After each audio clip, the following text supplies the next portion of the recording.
without a win, which happened in 2020 under Dean Smith. And the big problem for them has been creativity and goals, so who better to cast their eye across that than Clinton Morrison? Yeah, definitely. And listen, I think the big thing is you look at Ollie Watkins misses a penalty in the week, and I was thinking just put your foot through it when you're in situations like that. But once they get up and running, Watkins, the Rodgers of this world. Rodgers is a talented individual, and his fans were jeering him in the midweek, but he's got to keep going. He's a top player, and he probably needs his fans to get behind him, and they have so far. When his name was read out, he did get a big cheer. He's a top talent. Fulham have got the game underway, kicking from left to right in the first half. Andy Madley's the referee today. Fulham in all white, Villa of course in claret and blue. Emi Martinez rolls it short to Tyrone Mings just outside the Villa penalty area. Full commentary of Aston Villa against Fulham for you on 5 Live. Later on Sports Extra we will have Newcastle against Arsenal. That's normally always a tasty affair, isn't it? And here on 5 Live, straight after this, it's the Ryder Cup with Europe looking to close out a comprehensive victory over the USA in New York. Just 3 more points needed for them to seal the success. Mark Chapman and the team will bring you all of the action right through to the final putt in the United States. Here at Villa Park, as I say, a very nice day for golf, in fact, as Evan Gassan wins it and sends it down the right channel for Ollie Watkins to chase, but he made his run a touch too early, and it's a free kick to Fulham in their left-back area. Yeah, good turn from Gassan. Listen, Session's done ever so well, but I think when Robinson gets fully fit, I think he'll make that left arm back his row, and then maybe Session can push further up, but be competing with the likes of Iwobi and Wilson. I think Session's a better probably player going forward than he is defensively.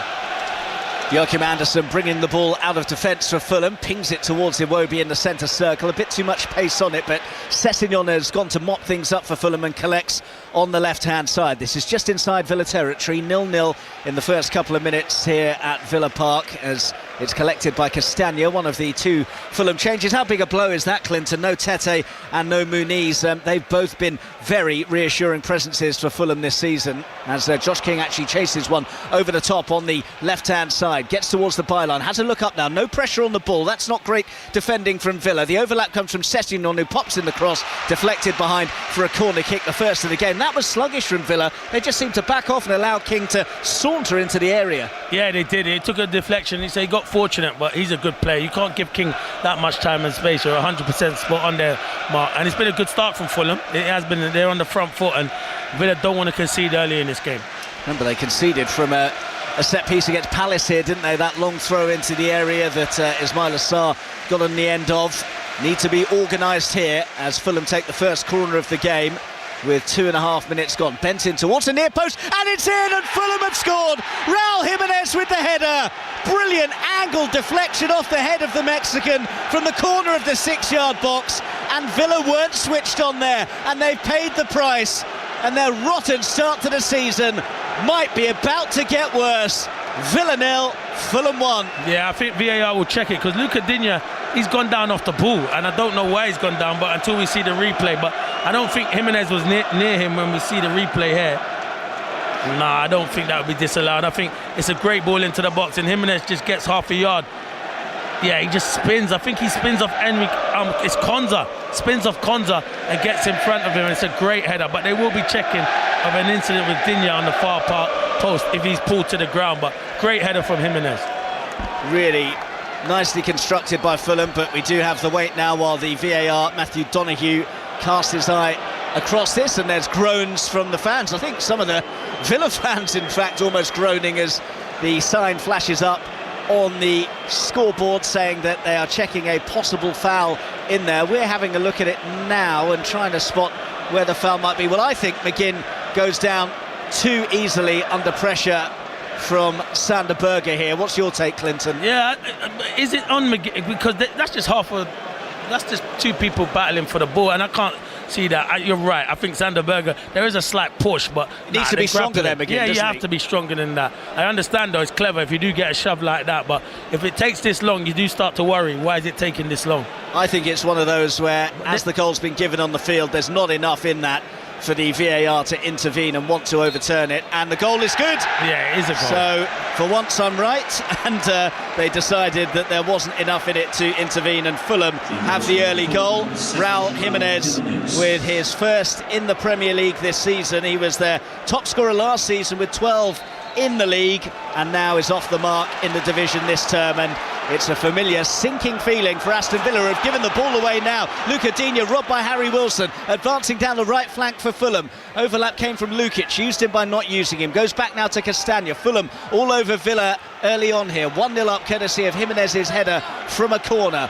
Poor defending from Villa after they gave away the corner in poor circumstances as well. And given what has gone on here, that is the last thing that Unai Emery needed, because they need this crowd to get behind them rather than getting on the backs of the players. Yeah, but that's down to the players. The players have to take responsibility. I've played there many a times. It's hostile being an opposition player for the rivals, and it's hostile then. So they need to give these fans something to cheer about, and they haven't. It's a poor goal to concede. You never want to concede from a set pieces, but brilliant from Jimenez. Gets his opportunity, and it's a fantastic header. Harvey Elliott attracting the boos of the Fulham fans as he goes to collect the ball on the halfway line, but can't do anything with it. Product of the Fulham youth system, Elliott only made 3 senior appearances for them though, as Watkins rolls it on to Kessan. His low ball in is cleared by Anderson in his luminous orange boots. In fact, quite a few of the players this afternoon seem to be wearing bright that boots. particular type of footwear, don't they? Yeah. Never Bright in your boots. days, eh, Clinton? I love the bright boots. I'm not going to lie there. Mark, I love the bright boots. I did love it. Not like you to be flashy. I know, mate. Clinton Morrison with us on 5 Live this afternoon here at a sun-laden Villa Park, but the sun's certainly not shining on the home side so far in the current campaign. A poor start to the season and a poor start to this game. 1-0 down to Jimenez's header from a corner. They have the ball now, Aston Villa, in the final third. Rolled into Watkins by the D. Rodgers has scooped it out to Evan Kessan, who can't quite grow enough to keep it in. It was an overhit pass, actually, and spoons over the top of the Villa winger and out for a Fulham throw. Yeah, you know what? I think Kessan should do better than that. I think Rodgers, he can only do that because Watkins is set to him, was bubbly. If Watkins cushions that, Rodgers can come on and have a shot. He started well, Rodgers, though, and he needed to have a few good touches because, as I said, in midweek, it wasn't nice to hear because I think he's a top talent. Busy day in the WSL, and a few full times already. Brighton have beaten Everton 1-0, Spurs 2-1 winners at Leicester. Manchester United saw off Liverpool 2-0, and Man City cruised to a 4-1 win over London City. We will have updates from West Ham against Chelsea, which kicks off at 2:30. And there's a stoppage here for a foul over on the far side. And the Villa fans don't like that because their side were in possession at the time, and Marco Silva is at the edge of his technical area, just trying to get a word out to his players as well. There will be some treatment administered here as a result of that, as Andy Madley goes across to talk to some of the players. It's the goal scorer Jimenez who is down, and I'm not sure which part of his body he's actually holding, but he is beating the turf in a pretty distressed way, which might mean that he feels that his afternoon could be curtailed very early on. Is that Jimenez as well, obviously, and it'd be a huge blow to lose him. We don't know what happened. It was something, it's obviously a challenge on that far side, and yeah, it'd be a huge blow. I think he started ever so well. You get your goal and you get your opportunity, and then you pick up an injury. It'll be devastated if he has to go off. And with no Muniz today, in case you missed it, him and Kenny Tete both ruled out through injury. They don't have a centre forward to call upon from the bench either, really. Samuel Chukwueze is... it would be Chukwueze or Kevin or Adama Traore. They're the three that are warming up, and I can see one of his coaching staffs telling them to go through quicker. But none of them centre forwards. No, they're not natural centre forwards, and Jimenez is your natural centre forward, so it'll be a huge blow. But one thing they do have, they have pace to cause problems. Yeah, it might be a case of one of the wingers having to operate centrally.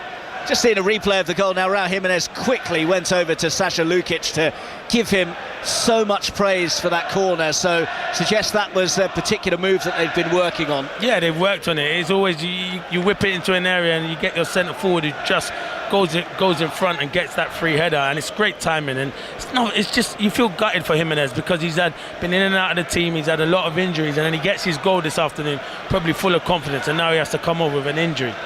Good record he's got against Villa as well. That's now 4 goals in 7 appearances across his career. The last couple of them have come in defeats for Fulham. Today he has put them in front, but he might be put out of the remainder of the game as he continues to receive attention down on the field. Remember, we have the conclusion of the Ryder Cup for you, the final day, which is set up very nicely for Europe. Just 3 more points needed for them to win away for the first time since 2012, holding that 11.5 to 4.5 advantage, courtesy of their blistering form in the foursomes and the four balls. Mark Chapman and the team will be across all the action from Bethpage Black in New York from around 4:15. Newcastle against Arsenal kicks off at 4:30. That will be live on Sports Extra for you, and Raul Jimenez will play no further part. He looks absolutely gutted as he looks to the heavens and just gingerly makes his way off the pitch,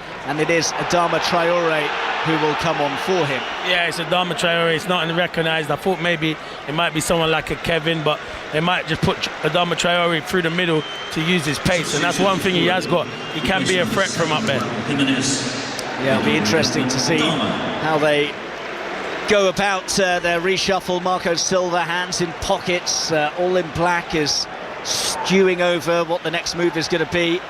But they have Traore on, but they do have the lead as Rodgers tries to send it to the left, and Luca Digne gets away from Anderson, and Villa sort of half-heartedly asked for something, either a corner or a penalty. Yeah. They get neither. It's a goal kick. I think he wanted a corner, to be fair, but it was good defending from Anderson. He didn't dive in, and Digne had the last touch. Stopping plays kind of disrupted the game for Fulham, but I think Villa needed that.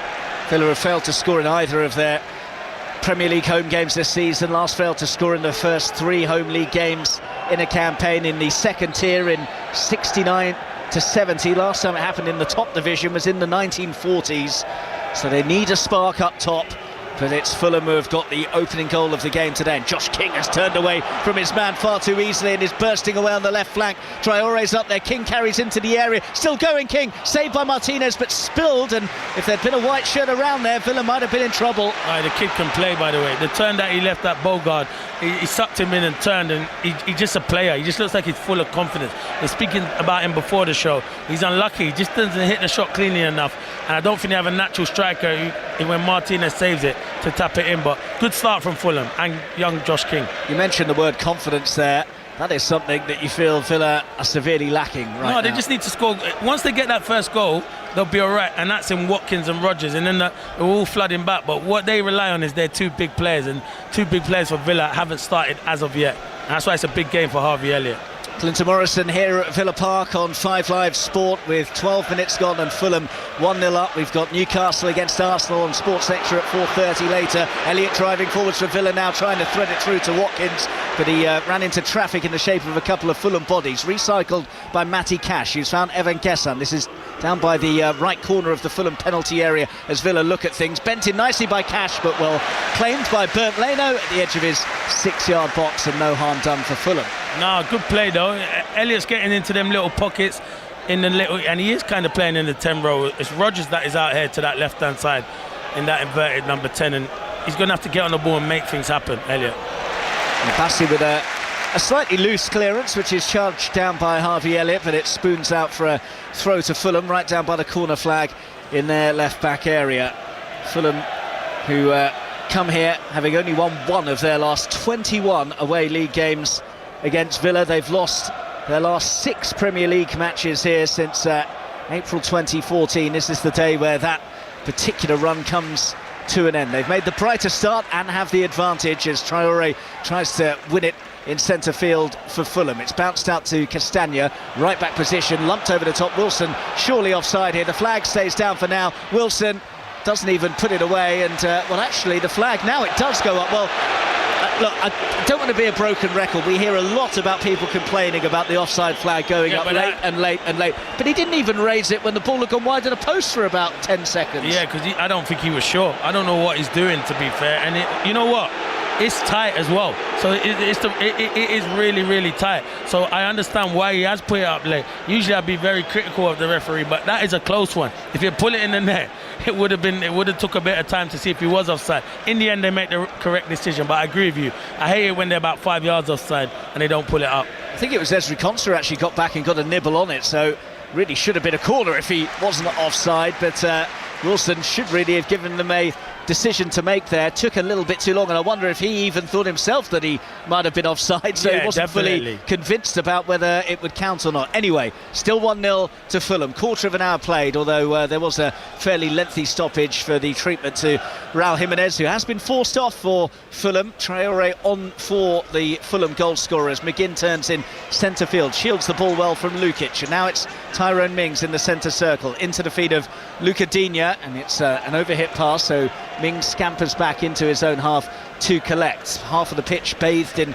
sunshine, the shadows cast though across the part of the ground that we're in here in the Trinity Road stand. It's over on the far side from us now as Cash drives down the line. Nice exchange of passes with Gessan, and now Gessan gets back out on the overlap again to get the cross in. Blocked off by Bassi, but it's behind for an Aston Villa corner, and that gives the fans down behind the goal in the North Stand reason to get to their feet. Yeah, it was good play between Gessan and Cash. Cash should have crossed it instead of giving it back to Gessan. Get your crosses in. That's what the strikers want. Early crosses into the box. So can Villa do something from a corner here themselves? It's John McGinn who will bend this in towards the 6-yard area, and that's where all of the Villa players are congregated at the moment, although 3 of them are loitering on the edge of the area, so wonder if it might be a double bluff here. It'll be an in-swinger from McGinn from the right as Villa look at things. It's towards the far post, and nobody at the far post was picking up Elliott, who smashes it towards the near stick, and Leno pats it behind. Well, that time it was Fulham who switched off. Yeah, they did, and you know what? You probably look at Harvey Elliott and say, do we need to mark him? Is he going to come into the box? But it's a good chance, you know, because he's got the technique. He doesn't catch it cleanly enough, and Sessegnon defends it ever so well at the near post. It was actually Sessegnon who got his leg there just in front of the Fulham goalkeeper. So it's another corner. McGinn will take it again. Outswinger with his left peg, which is drilled towards Elliott at the edge of the area. He lays it off nicely. Oh, but then the free kick is awarded before Bogard can do anything with the loose ball. But that was another one that they'd obviously worked on, with McGinn fizzing it towards Elliott just inside the box. Well, they've got one of the best set-piece coaches, haven't they? And I think it worked in midweek.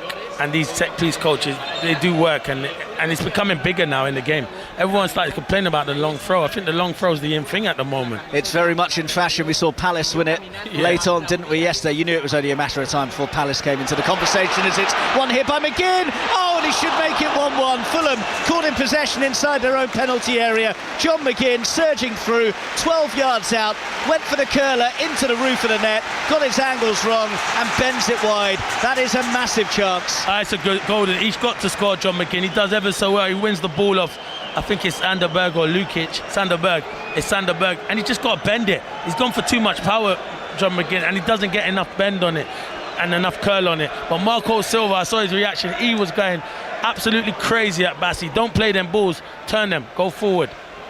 Yeah, Fulham would have been kicking themselves if they'd conceded from that particular passage of play, losing the ball cheaply in a very dangerous area, but they still have their 1-0 lead intact as we edge towards the first 20 minutes of the game here at Villa Park. And Unai Emery, who's always very animated in the technical area, is again speaking to himself and cursing as he sees Villa almost give the ball away. Gessan's won it back though and is getting away on the right flank. He's got Sessegnon having a nibble at him, doubled up on as Josh King comes across to help out his teammate as well, and it's popped out of play. And then I don't know if Gessan didn't realise that it's the Fulham fans that he was perhaps trying to cheer up. And then he looked and went, oh, I better go to my left and cheer up the Villa fans. But yeah, it's good from Gessan. He's the one who's taking the game by the scruff of the neck, trying to drive them. Old-fashioned kind of winger.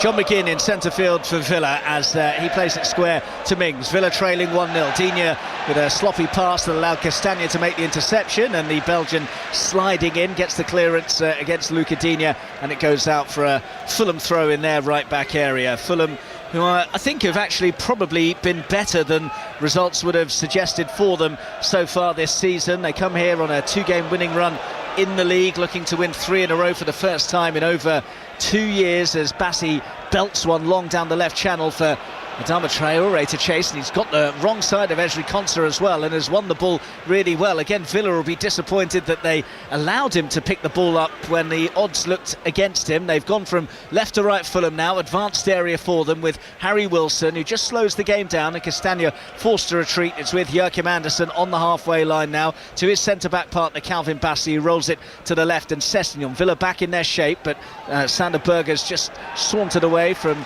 the challenge of Bogard in centre field. Villa's squeeze is good though, and Fulham are all the way back now just outside their own penalty area. Castagna in the right side of defence, back to Joachim Andersen. The Villa fans liking this because Fulham have been squeezed all the way back to Bernd Leno in goal, and they're continuing their press at the moment, which forces Bassey into a hopeful ball upfield, and it's straight to Ezri Konsa, and Unai Emery like that, waving his hands around and showing a bit of satisfaction. Yeah, because you got to press. Like, listen, these are good teams that like to play out from the back, but there's a mistake in them. When they pressed before, John McGinn had a golden opportunity and should have put Aston Villa level. So, yeah, they're good players, but you can press them. They are human. They will make mistakes. And Fulham haven't made too many mistakes this season defensively, conceded 5 goals in their 5 league games so far. Only 5 teams have let in fewer, and it's actually less than Liverpool have let in, who have now conceded 7 after that 2-1 defeat at Crystal Palace yesterday.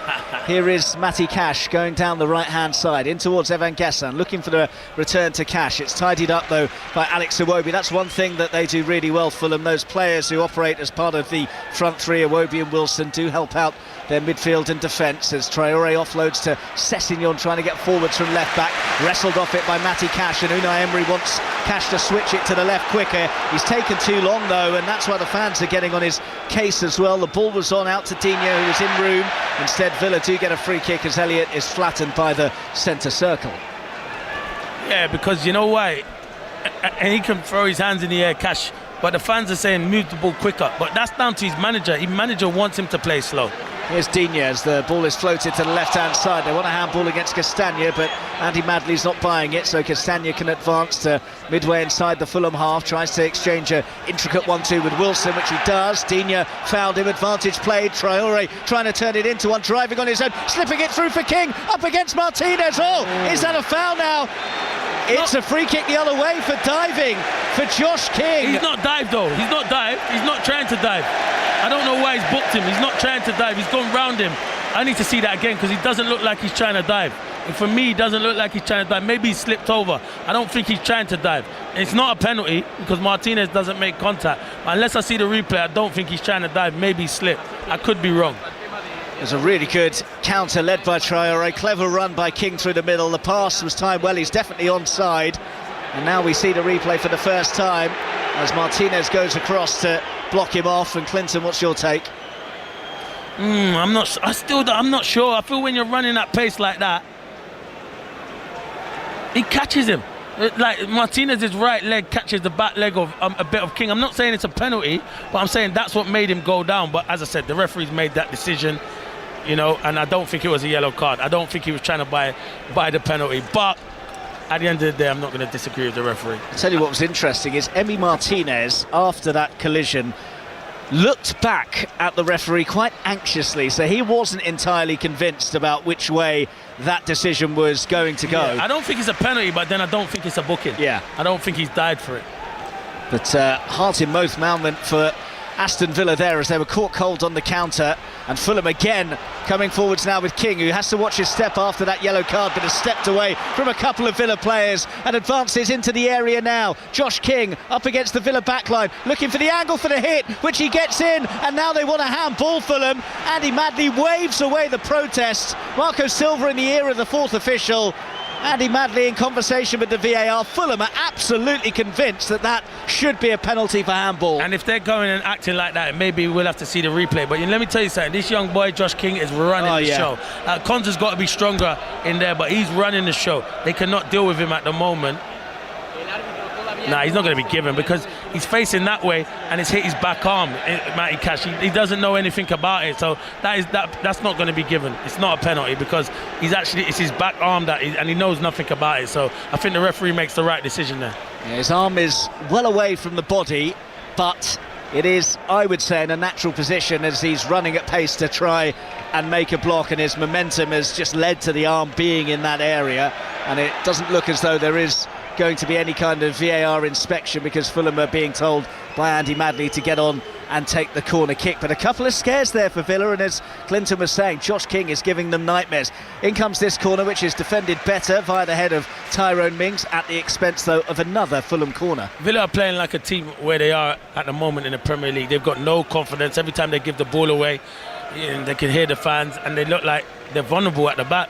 And Fulham are causing them a lot of problems. And as I say, until they get that first win, it will be confidence. I know they won in Europa League, but I mean in the Premier League. Yeah, one of only two teams yet to win in the league this season, along with Wolves, as Fulham take the corner quickly. It's defended by Rodgers, and now the loose ball picked up by Castagna. Down the line he goes, and they want a free kick for the challenge on Joachim Andersen, which they belatedly get. I think it was the assistant on this near side, Nick Hopton, who awarded it rather than Andy Madley, the referee. So Fulham have another attacking set piece here. Yeah, you know, the Fulham coaches start moaning at the... It's not a penalty. They can't see Matty Cash. Matty Cash, it's his other arm. He's gone to block. It's not the arm that was out. It's the left arm that's out. For me, it's not a penalty. So get on with the game and just encourage your team who have started ever so well. You can't... What can the fourth official do? Well, exactly. And also, once the decision's been made, you're just wasting your time, aren't you? Exactly. It's not a penalty. Official. It's not a penalty. If it was against his team, he'd be going mad. Well, Austin McPhee, that set-piece coach for Aston Villa, is trying to help them defend this set-piece from Fulham now, getting some instructions out to the defenders as Wilson whips it in near stick. It's not a very good ball from him, and he acknowledges that by waving to his teammates to say sorry for the poor quality of that. But Fulham do have a throw and still have the lead here at Villa Park, courtesy of Raul Jimenez's early header. Jimenez, though, has had to go off injured, with Adama Traore now playing through the middle for Fulham, but it hasn't really affected them too much so far. Still the team with a better shape and a better organisation. Joachim Andersen with a lovely idea to play it cross-field, and he's pulled it off as well, finding Alex Iwobi. Cash didn't judge it well enough, so Iwobi now lifts it in, looking for Lukic, flicks it on. And Traore took it out of the path of Harry Wilson, who may have been in an offside position anyway, but Wilson, his hands on his head in agony there, because he thought he might have been in business. Yeah, definitely he did, but even if I think he would have been offside, it was the initial first flick, and I've just seen Jimenez walking back down the touchline. It looks like it's a hip injury that he's got, but this is it again. See, I think Martinez catches Josh King's back leg. For me, I'm watching the replay again. Look, the right foot, I don't think it's a dive, but then I don't think it's a penalty. Referees are allowed to just say no penalty. They don't have to book you, do they? As Rodgers now goes over under pressure as the ball was pumped long, and he was clattered by Bassi just outside the area. Leno came and gathered safely. All three of the players are now on the turf. Rodgers has stayed down, face down at the moment, and is rolling onto his back now. But Villa were asking a question that, again, the referee wasn't interested in. No, I think the referee's spot on. I think it's good, strong defending from Bassi. He does get the run on him, Rodgers. There is a kind of a collision, but the reason Rodgers is Bassi collides into him, and then Rodgers' follow-through catches Leno, and that's why I think he's got hurt. If he chose that within an instinct, he's in there, Rodgers. Great, it's a great kick from Martinez, but he's unlucky, Rodgers. It's a good run. Still a beautiful day here in the Midlands. The sun is shining, blue skies generally overhead. As I was saying earlier, it's a very nice day for golf, and what a day of golf still in store. 3 more points for Europe to win the Ryder Cup, and a first away victory since 2012. That massive 11.5 to 4.5 point advantage after they blitzed them in the foursomes and 4 balls. I was listening to Mark Chapman and co on the way up here last night. Excellent coverage as ever. I think, Clinton, you were hoping to get back in time for the conclusion, but you think it might be all over before you get home. Yeah, I think Europe are flying, by the way. They're doing ever so well. I can't wait to get to Ireland. It's meant to be in Ireland in a couple of years, isn't it? I'll sort everyone out with tickets over there. Don't worry about that. Right, I'm going to get that recorded and clipped up and downloaded. And then everyone involved with 5 Live Sport will be calling Clinton Morrison when it is hosted in Ireland. Here at Villa, it is still Fulham 1-0 up, and other Premier League action for you. It's tasty too, with Newcastle against Aston Villa live in full on Sports Extra from 4:30. Mike Mine and Pat Nevin, your commentary team for that, with the Ryder Cup on 5 Live all the way through to its conclusion here on 5 Live after this game is over. We are back underway after that treatment for Rodgers as Bassi advances over the halfway line. Lovely crossfield ping to find Wilson on the right wing. Overlap comes from Castagna. He darts in field instead, Wilson, looking for the angle for a hit, which is deflected. That takes the pace off it. And Unai Emery just throws his arms in the air. He's furious with his team for allowing Fulham to have that attack. Yeah, he is. And he's for them to let Wilson come in on his left foot. And when you know he's so strong, show him down the line. Don't show him into his strong left foot.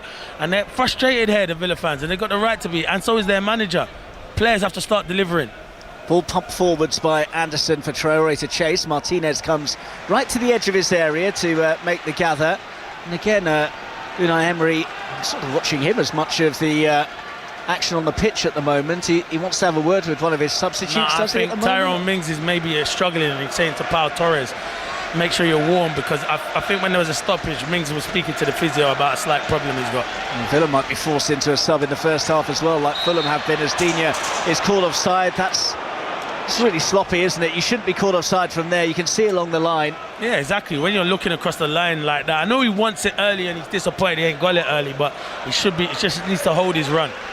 So I was saying, Villa, one of two Premier League teams yet to win this season, along with Wolves, who at least got a point on the board at Tottenham Hotspur yesterday, so close to getting that first win of the campaign. The last time they failed to win any of their first 5 in the league, they were relegated from the old second division in 69 to 70.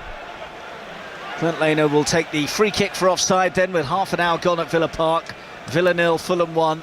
Leno launches long towards the Villa penalty area. Traore just putting a bit too much gusto into his aerial challenge, so it's a free kick for Villa now, which Esri Konsa is over. And you were right, Pau Torres is stripped and ready, so looks as though Tyrone Mings is coming off. Yeah, he knows, he just passed it to Konsa there and he feels something. And Fulham in possession on halfway. It's taken off them. Elliott spins it wide to the right, and now it's Evan Guessant who has 2 Fulham players closing him down, and that pressure forced him into the area. Sander Berge then leaps in on Evan Guessant. The Villa fans over on the far side not happy with that, but Andy Madley saw no foul at all. Villa have won the ball back meanwhile. Elliott in centre field, and then Harry Wilson goes lunging in, and again Villa are incensed, but Marco Silva applauds his player for making the challenge. All a bit feisty, and eventually it's a Villa throw, and that will give him the chance to make this change as Mings sluggishly walks off the pitch. Yeah, he knows he has a problem, and to be fair, there's no fouls in any of those tackles. Remember, it is football, it is a contact sport. You are allowed to make a tackle nowadays, and every player on that pitch that made the tackle got the ball. Pau Torres then coming on here for Mings, who is not moving too well at all, so I don't think there was any hope of him being able to run that particular issue off. Villa with an attacking throw, level with the Fulham penalty area, trailing to Raul Jimenez's early header, and Digne waiting and waiting for somebody to give him an option. Eventually gets one in the shape of Bogard. Bogard held up by Sasha Lukic. Well, as you said, Clinton, it's a contact sport. Lukic didn't seem to be doing too much wrong, just had his hands on him, but Andy Madley decides that's a free kick. John McGinn then tries to take a free kick quickly. Harry Wilson is standing next to him. McGinn trying to play the game there by hitting the ball against him, now asking for a yellow card against Wilson as a result. Andy Madley not buying it, but telling Wilson in no uncertain terms to get away from the ball. If he's telling him to get away, then book him, because he should have got away straight away. That's what players do nowadays. They want to take it quick. He knows what he's doing, Wilson. Villa have taken it short. Elliott back to McGinn, who plays a really weak ball in, which is easily cleared by Sander Berge from inside the Fulham penalty area. It's now launched up to Emi Martinez, who takes his time, and Josh King almost dispossesses him. It's rolled into the feet of McGinn, and Villa come out from the back now with Lamar Bogard advancing to just shy of halfway. Short square pass to the newly arrived substitute Pau Torres. Rodgers shielding the ball well and getting away from Lukic, and then taking a tumble. It's a free kick, and it might be a yellow card as well for Sasha Lukic. Indeed it is. Rodgers was advancing at pace to the edge of that Fulham box. He tackled him from behind, and Andy Madley feels that merits a caution. Yeah, it is a caution, and Rodgers is now getting into them little areas and stuff. Call for not a yellow card to King. Simulation and check and confirmed by VAR. King deemed to be going to go ground before any contact was made. Yeah, maybe I can see that, but there was the slightest of contact, so yeah, maybe the right decision was made in my in the end. Every time I see it, I change my mind. So well done, referee, and well done, VAR. Brilliantly delivered, that statement from the big screen that you did there, Clinton. Oh, you yeah, I could be forgot a I was live on PGMOL I forgot I was live on the radio. going forward. I was saying it in my head, but it was coming out loud. Brilliant. I was going to read it out, didn't need to. Sorry, mate. So that free kick for the foul on Rodgers that led to the booking for Sasha Lukic is bent in well by Cash and cleared away pretty handily too. Wilson gets further distance on the clearance, but no Fulham players able to latch onto it, so pump back in to the Fulham area. Castagna underneath the header. Cash collects and hits from distance, but always rising well over the top of Leno's crossbar, and with 10 to go until half-time, it's still Villa 0, Fulham 1. Clinton Morrison. Yeah, it's been better. Listen, Fulham, this is a proper away performance at the moment. They're playing on the counter-attack. Villa are starting to dominate, but they're dominating, but you're not testing Leno. You haven't tested the goalkeeper yet. I don't know. I think Ollie Watkins probably had 3 or 4 touches. You need to get their big players into the game. Rodgers looks lively, and so does Elliott. Short goal kick, which Bassi is now collected, and he heaves it upfield, and it's a foul by Sessegnon on the left wing, so Villa free kick. They don't have a good record here to Fulham, and Marco Silva has an awful record against Villa as well. He's lost 6 of his 7 games in the dugout against them, the highest loss percentage of any Premier League manager to face Villa 5 or more times, but has the advantage this afternoon, and they're decent value for it as well. They've had the better of the chances, and on another day could have a bigger advantage than the 1-0 lead given to them by Raul Jimenez. It's with Conser by the centre circle, looks short of ideas and has to retreat and go back to Emi Martinez, and they miss Tielemans, Mark, big time. He's the one who starts up all their attacks in midfield, and they miss him. I think McGinn's probably better higher up, but having to play in that role at the moment. Still no Tielemans or Onana or Barkley at the moment, without those 3 pretty vital midfielders, aren't they, and lacking that spark and that creativity as King pops a lovely ball forwards for Sessegnon to chase down the left wing. Sessegnon goes for the early cross here, disappointing. Pau Torres clears, but Clinton, you've been raving about Josh King, and that was another moment of class. England have some very good midfielders. They now have another one at 18 years of age, and what I've seen, he is so confident in tight little areas. He picks the right pass. The only downside is the yellow card that he's got, but he's been outstanding. He's been the best player on the pitch by a country mile. Just seems to have an extra few seconds, doesn't he? Yeah, and he's young. He's so young. He's only going to get better playing with top quality players. What a player. So long throw will be coming in. They are in fashion at the moment, aren't they? Sessegnon's hurl towards the head of Anderson. It's bouncing around dangerously, and Cash eventually hacks it upfield. Watkins, who's been anonymous so far, can't make that stick. What's going on with Ollie Watkins, Clinton? He just looks short on confidence. You don't become a bad player overnight, but he short on confidence. I don't think the penalty he missed in midweek, that would have gave him confidence. He missed it, and he just looks short on confidence. But when you're short on confidence, just do the basic things right and work hard. It will come back for you. And Villa looking for a leveller here as it's launched upfield, and it comes through for Watkins, and it's in! He's offside though. There is possibly the goal that Ollie Watkins desperately needed, looping it over Bernd Leno and in. I think, don't quote me on this, I think he could be offside. I just think he could be offside. I do think, but you know what, if he ain't offside, we just spoke about it. It's a great movement, great ball, and it's a very good finish from Ollie Watkins, and it's probably what he needs. Well, we're just seeing our first look at it now. Nah, he's onside. Great decision. Is it tight or is it not? I don't know, it's a tight one. Good luck with the VAR. I'll tell you what isn't in doubt is that it's a brilliant finish from Ollie Watkins, because he's got Bernd Leno flying out towards him, and he hits it really high in the air. To use a golfing term, it's like a pitching wedge that gets it up and over Leno. It's not a lob with low trajectory. It goes really high, and of course, groans now because they are checking for offside. But that happens in every goal. Exactly. I did think initially when he first made his run, because I was watching his run, I thought he was offside.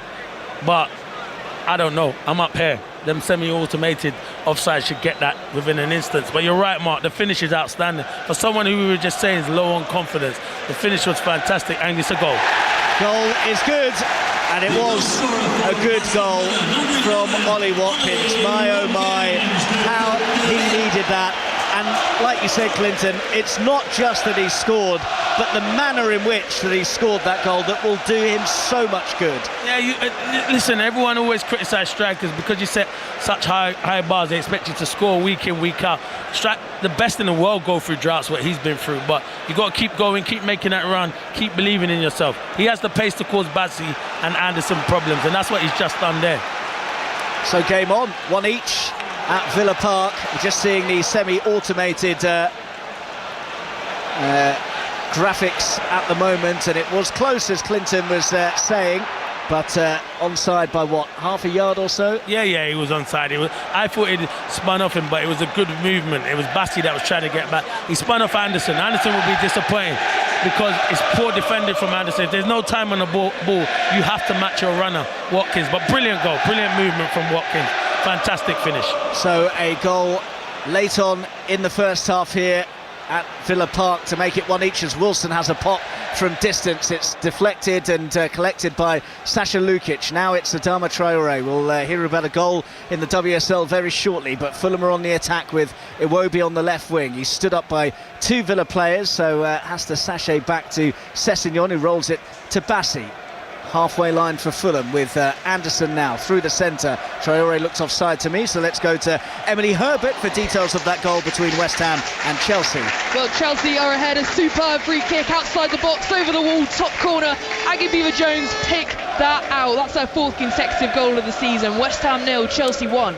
Also in the WSL earlier, Brighton beat Everton 1-0, Spurs 2-1 winners at Leicester, Manchester United beat Liverpool 2-0 and Manchester City thumped London City by 4-1. Here at Villa Park we have, 5 minutes of the first half remaining, one each. Super goal from Ollie Watkins to cancel out Raul Jimenez's early header, as Rodgers is incredulous that he's been penalised for a challenge deep in Fulham territory. Marco Silva looked really annoyed with the manner in which Fulham conceded that goal, because let's give Watkins credit for the finish, but it was one long ball over the top that did Fulham. Yeah, the defenders, you've got to stay, if there's no pressure on the ball, you've got to stay with your runner. You can't try to play offside. The timing and the pass and the run from Watkins was superb. The finish was even better, by the way. It didn't look like a player who hasn't scored for 10 games. Well, at least Villa have finally scored at home in the Premier League this season, as it's brought forwards by Pau Torres, and his ping towards Guessant on the right is collected nicely.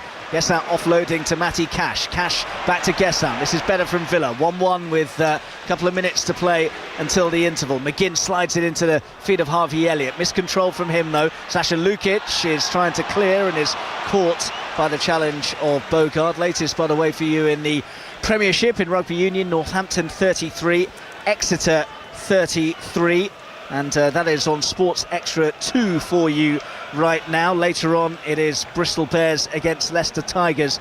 So much sport for you across the weekend on 5 Live and BBC Sounds. We've got the conclusion of the Ryder Cup after the game here at Villa Park, and on Sports Extra, Newcastle against Arsenal, which gets underway at 4:13. You can see all of the goals from today's games on Match of the Day, 1:30 on BBC One tonight, and of course all of the goals now available on the website and app from 8 o'clock, as Fulham have another opportunity, and this time it was King who got the header in from about the penalty spot, and it was straight at Martinez. It was Adama Traore, just one kick, and he beats 3 Villa players to the ball and then whips a good ball in. It's a good chance for King.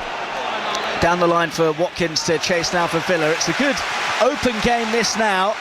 Villa fighting their way back into it after a pretty tame start. Rodgers has spotted McGinn in room by the D of the area. Ginn turns and hits, but hits it straight into Josh King.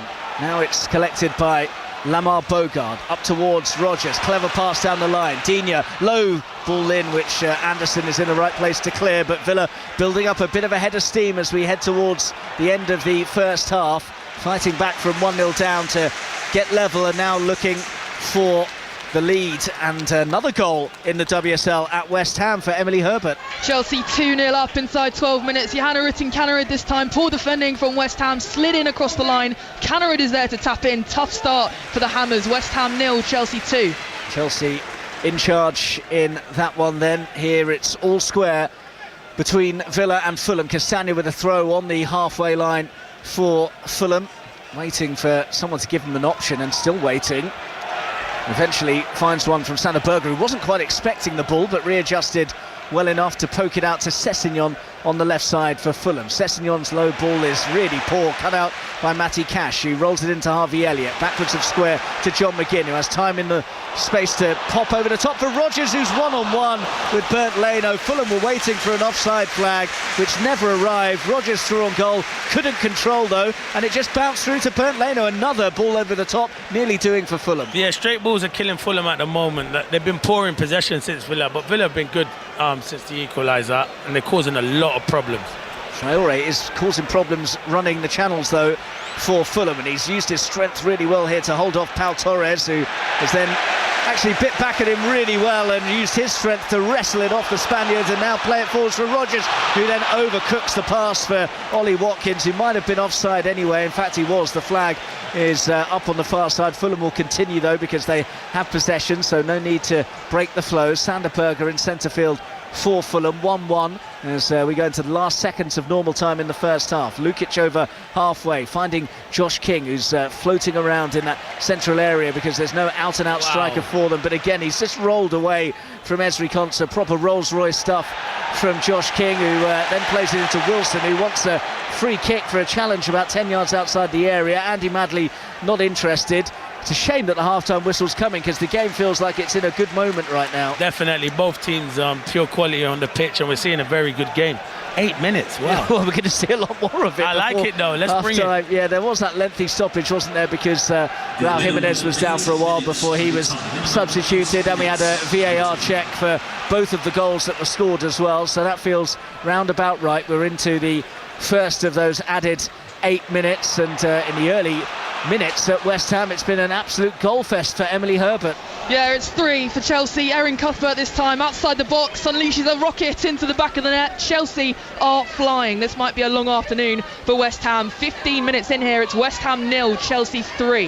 The champions are motoring at West Ham then, and you can see all of the goals and action on the Women's Football Show this evening after match of the day, as there's a yellow card coming Marco Silva's way, and you do get the feeling he is a bit of a walking yellow card when it comes to managers, because always in the fourth official's ear, isn't he? And yeah, to be fair, he hasn't shut up at all or been quiet at all. The fourth official, he'll have an earache after this game. He just needs to chill out a bit, Marco Silva. I think he's frustrated with his team, and the fourth official is getting it all. You do wonder when the appointments come through, because the referees are sometimes fourth officials, they're sometimes VAR. When they see in their inbox, oh, you're fourth official, they might sort of think, oh, really? Really, yeah, exactly. Especially depending on which managers are going to be either side of them. Pau Torres for Villa, 1 each. We're into the second of 8 added minutes at the end of this first half, which has been a good watch. On paper, it might not have looked like the most attractive fixture of the weekend, given Villa's labours in front of goal. But they've rallied well after that early setback, and they've been in the ascendancy in the last 10 minutes or so of the game, as the ball is banged forwards, but too much on it, so bounces through to Bernd Leno, who will just drop it at his feet, and Watkins is interested and goes to close down the Fulham keeper, who plays it square to Calvin Bassey. Bassey will bang this to King in that left channel. Those channels have been causing Villa no end of problems, and King cleverly offloads to Iwobi, popped over the top for Lukic to chase, and Lukic could have been in there, goes wide, didn't have the pace or perhaps the belief to run directly towards goal, has offloaded to Wilson, who toe pokes it wide of the target. Yeah, they're causing. You know what Villa have? The high line. The thing is it was the wrong play. You probably want someone like a Traore or King going through, and the point is Lukic is going through, plays it to Wilson, he's trying to bend it in the outside of the boot, and that is, Villa have to be careful, because if it is like Dama Traore, you won't catch him.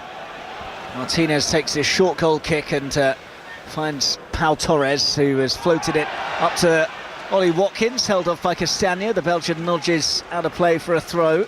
Lucadinho will take it in the left-back area for Villa, who are back all square at 1-1 after a really beautiful goal from Ollie Watkins. You can see that on the BBC Sport website and app from 8 o'clock this evening, and Watkins chasing another long ball over the top which Castagna is wise to. Goes down under pressure from Watkins, wants a foul. Instead it's going to be a Villa throw, which they've taken quickly. Rogers towards Guessa in the area. Sessinjon's header's not what he intended. He's given it straight back to Rogers on the left side. Rogers tried a bit of skill, but just presented it to Lukic, and Wilson then with an aimless pass out from the back for Fulham, which is to nobody in particular. So Pau Torres trots into his own half to claim possession for Villa. Yeah, Traore wanted it to feet, and Wilson looked to put it in behind.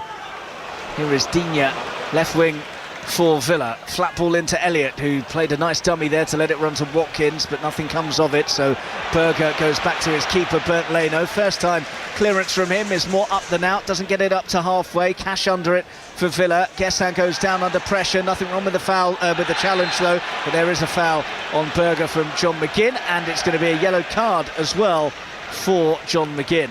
Yeah, you can't stop play like that, even though he's unfortunate, McGinn, because Guessin should be stronger and he's trying to stop an attack. And I think it is a good yellow card to get.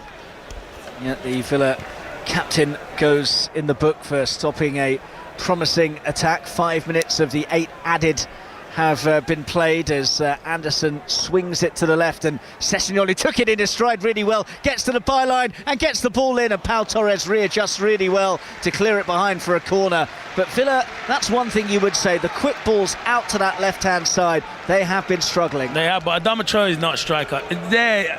I'm watching him, just frustrating the life out of him. He's always outside the box. You know Sessegnon's getting to the byline. Get across your the centre back. I know he's not natural, but come on, like, it's basic stuff. You're an attacking right winger. You got to break your neck to get into that box. I think that's been the problem for Fulham, that no Muniz due to an injury he picked up in the days approaching the game, and Jimenez having to go off early doors as well after an injury, after he opened the scoring. And it came from a Fulham corner, that early goal, and now they have one late in the first half, which two players are over on that far side. Is Andy Madley going to inspect whether the ball's in the quadrant? This is always a bit of a laugh, isn't it? As he goes over to say something about... The referees are so busy. That's why I argued with everyone in it. Just do your job and let us entertain. You're not here to entertain, you're here to just ref it. Well, he's had something to say to them. They look a bit nonplussed to Harry Wilson and Sasha Lukic over there. And they're still unsure about what he was unhappy about. Anyway, in goes the corner. Not the best delivery. Clearance is picked up by King, and now Sessegnon whips it forwards, but over the top of everyone and through to Emi Martinez, and immediately the Villa fans baying for him to launch it long, given Fulham struggles with the long ball over the top. They've both had their Achilles heel in this game. Fulham struggling with the long bang over the top, and Villa can't deal with the ball in the channels. Yeah, well, Fulham lack a bit of pace. I like Anderson, it was good for Crystal Palace, but one thing he did do is lack pace. But Bassey's quick, but if you're going down his side, you can cause problems. Oh, Berger's given the ball away in a bad area. Rogers rolls it forwards and can't take advantage. That's a big, big let-off for Sander Berger, because he was caught napping in possession. Villa were coming forwards. John McGinn, I think, is saying, OK, you played the advantage, but can you now get a yellow card out for Sander Berger? And then it was Lukic that gave the free kick away. And if he wants a yellow card that time, then that's Lukic's second yellow card. He'll be sent off. Well, looking at it now, I think that Lukic, no, that's not a yellow card for me, but you're right, mate. The earlier one, Sander Berger, could have been. Yeah, it could have been. I agree with you on that one. The first one, definitely. So, the final meaningful action of the first half perhaps here, because we have a minimum of 8 to be added on, and we're into the 8th minute now. As this is... service I've not been used to seeing. There's hot dogs being handed around the press box, so I'm not sure if we're on that particular guest list. No, we're not on that guest list of hot dogs, mate. No chance. We'll be lucky if we get a cup of tea. But we're here to work, we're not here to eat hot dogs. I thought that maybe things had changed here as they were being handed out to our left-hand side, but yeah, we're not in that particular bracket, as the free kick is going to be taken by Luca Digne. It's in a good area, this, for Villa, about 5-6 yards outside the Fulham penalty area, slightly right of centre, so it favours the left boot of Digne here, who steadies himself. It's a sort of straight run up to the ball that he's got almost side on, so he's going to go for plenty of whip with this. Surely a shy at goal you fancy here from Luca Digne. who runs up to it and bends it goalwards, and Leno gets across to make a safe gather. Perhaps one for the cameras there from Bernd Leno, but it may have been on target from Luca Digne. Yeah, you're right. And that's half-time. Yeah, that is half-time as we see the replay of Leno's leap to his left, which gathers the ball safely. Well, I think overall, Clinton, a good watch and probably a fair reflection at the break. Yeah, I've enjoyed it. I think it's been really good. I think it's been a fantastic game of football. As I said, everyone probably looked at the fixture and said, would it be quality? It was definitely had quality. Fulham started the brightest and Villa have slowly but surely came back into it. Ollie Watkins scores a superb goal, but best player on the pitch for me has been the young boy King. Wow, he's very good watching him live.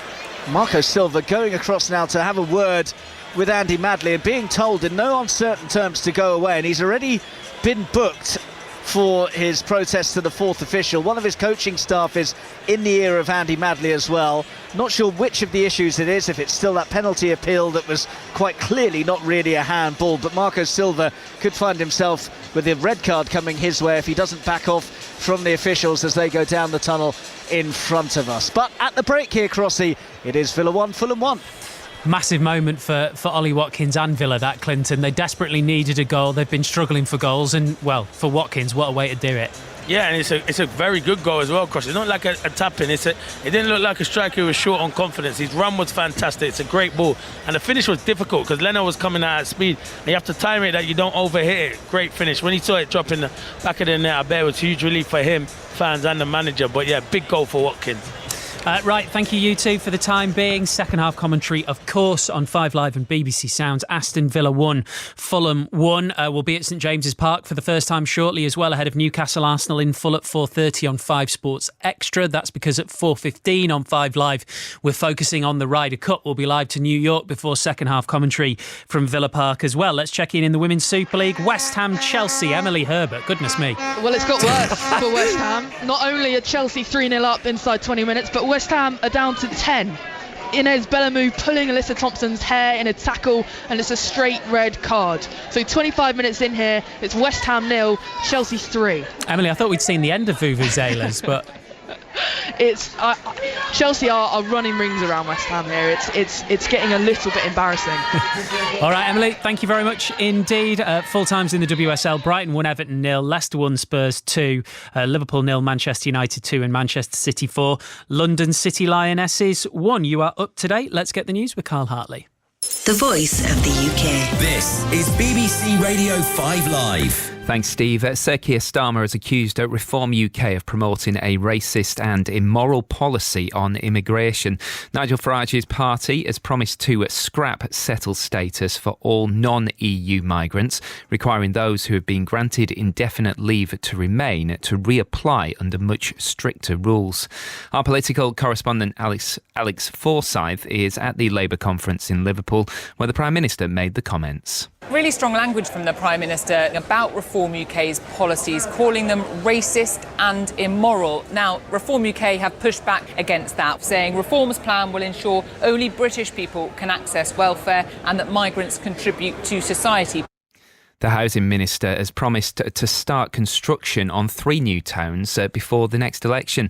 Steve Reid says 3 sites in Bedfordshire, Hertfordshire and Leeds are the preferred options. Another migrant has died while trying to cross the Channel. Local media report the body of a teenager was found on a beach in France this morning. Yesterday, 2 women died after the boat they were on got into difficulty, and the body of a man was recovered from a canal near Dunkirk. Ukraine's Air Force says the country was attacked overnight by nearly 600 Russian drones and dozens of missiles, killing 4 people and damaging civilian infrastructure.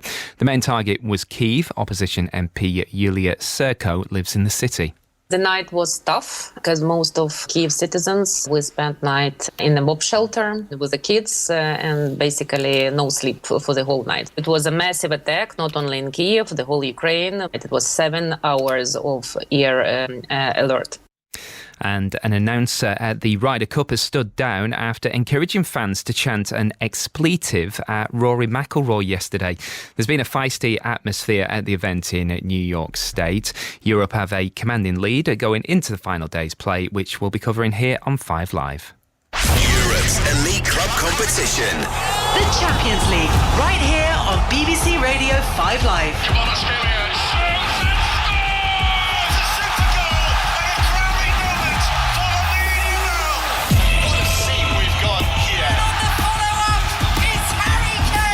couldn't leave the game at all. He was just incredible.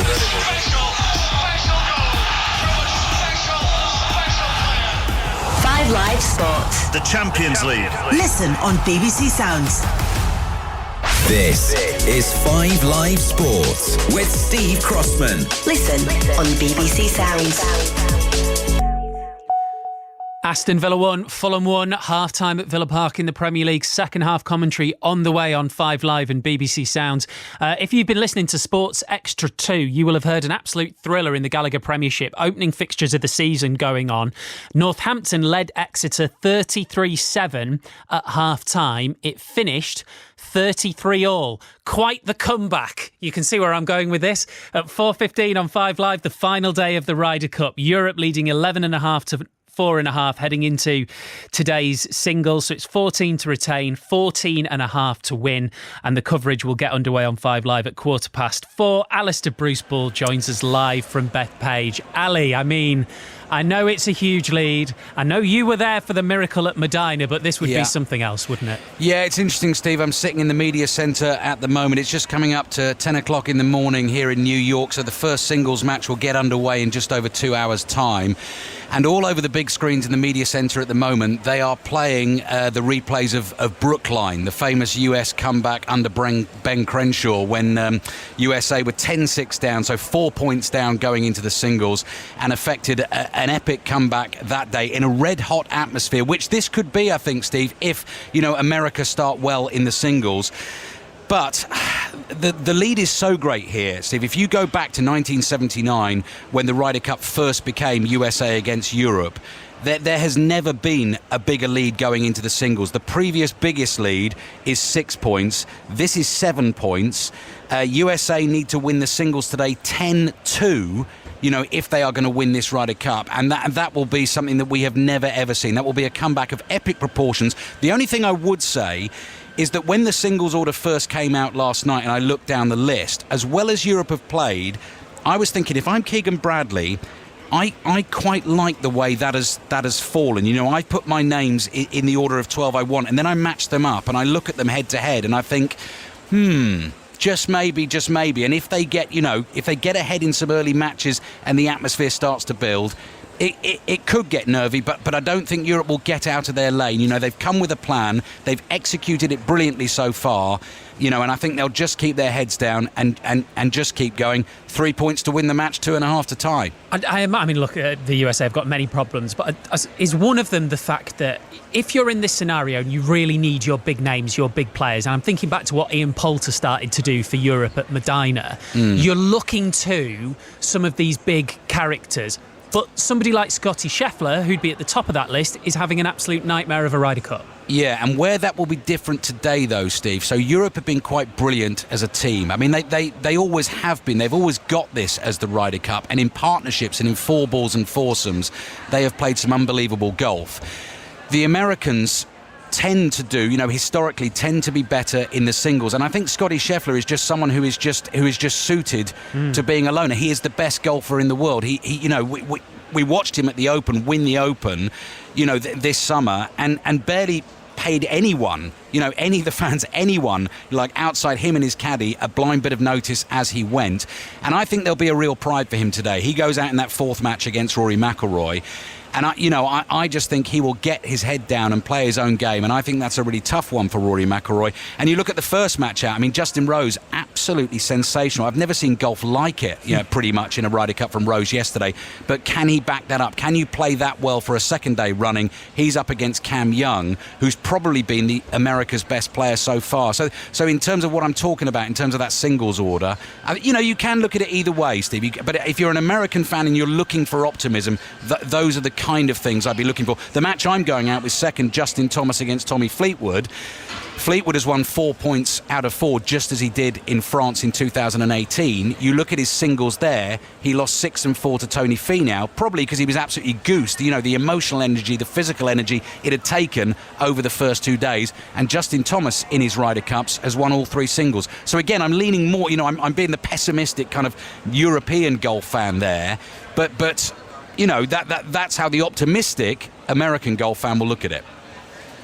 Is the opposite true of what you were just discussing there, i.e. some people like Scotty Scheffler might be suited to playing on their own, some people might be much more suited to being with a partner? And what I mean by that is if you think of if there is a way back in for the USA, there might be some European players there who with someone else alongside them have been able to deal with that atmosphere, who might find it more difficult when they're all on their own.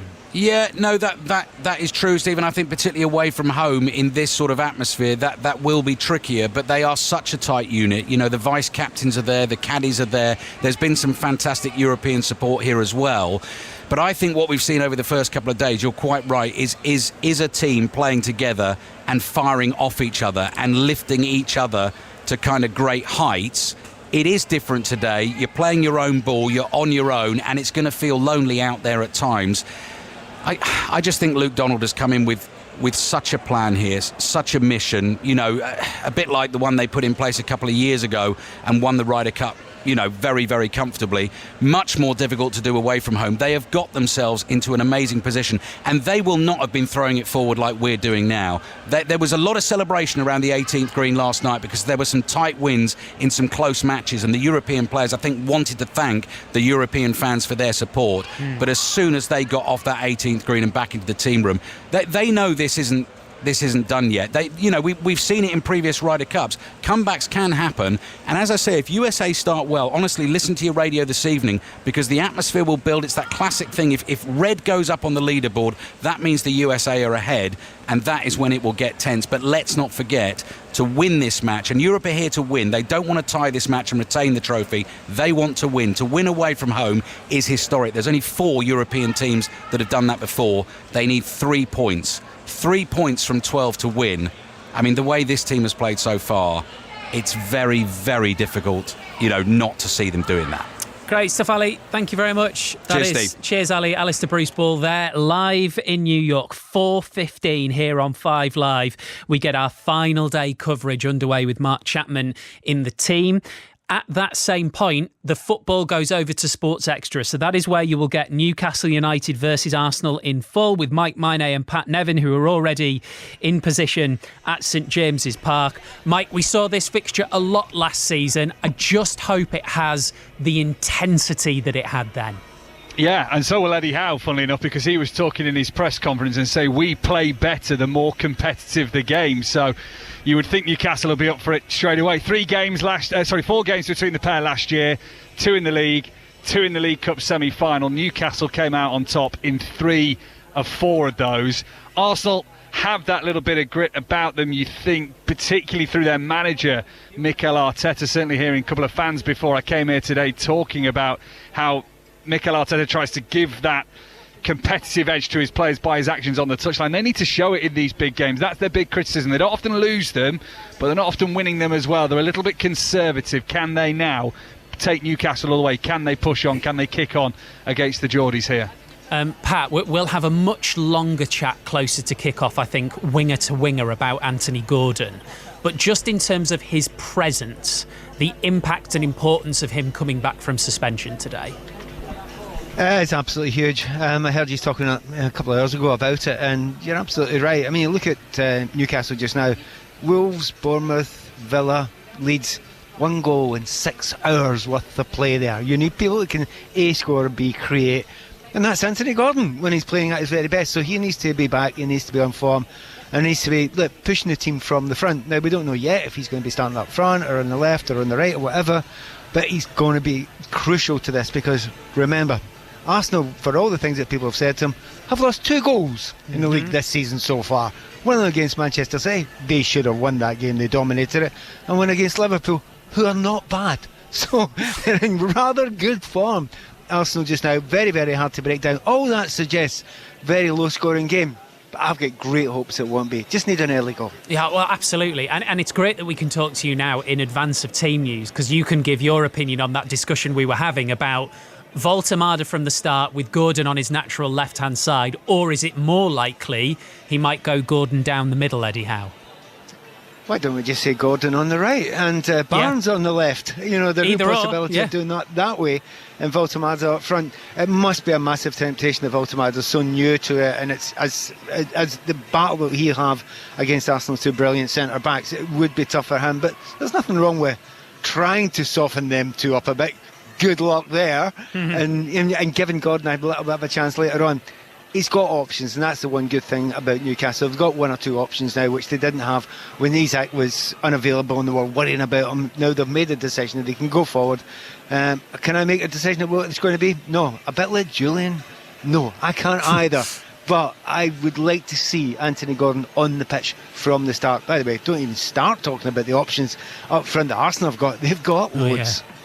Lovely stuff, you two. Thank you. We will be back at 4 o'clock to start the build-up. There's a 3 o'clock kick-off in the Scottish Premiership. Rangers are at Livingston and Gavin Wallace is there. Yeah, 10 minutes on the clock. We're 0-0. Livingston have a couple of really good chances through Smith and Stevie May. Davy Martindale put Mo Salah into the back line for pace, and Rangers make 3 changes. Russell Martin likes the energy of Ant-Man, Bannon and Miovski, and currently they're under the cosh, but it's 0-0, Steve. Ready to go at Villa Park, Mark? Yeah, thanks very much indeed, Crossy. Bang on cue. Villa get us underway, kicking from left to right, 1-1. And a change at the interval, which has a few people scratching their heads and shaking their heads. Emi Buendia is on.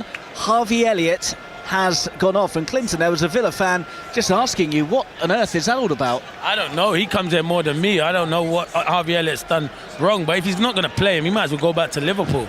Might as well end it, because at the moment, Unai Emery, I feel like every time Harvey Elliott's getting an opportunity, he's getting dragged off, he's getting criticised. It doesn't sit.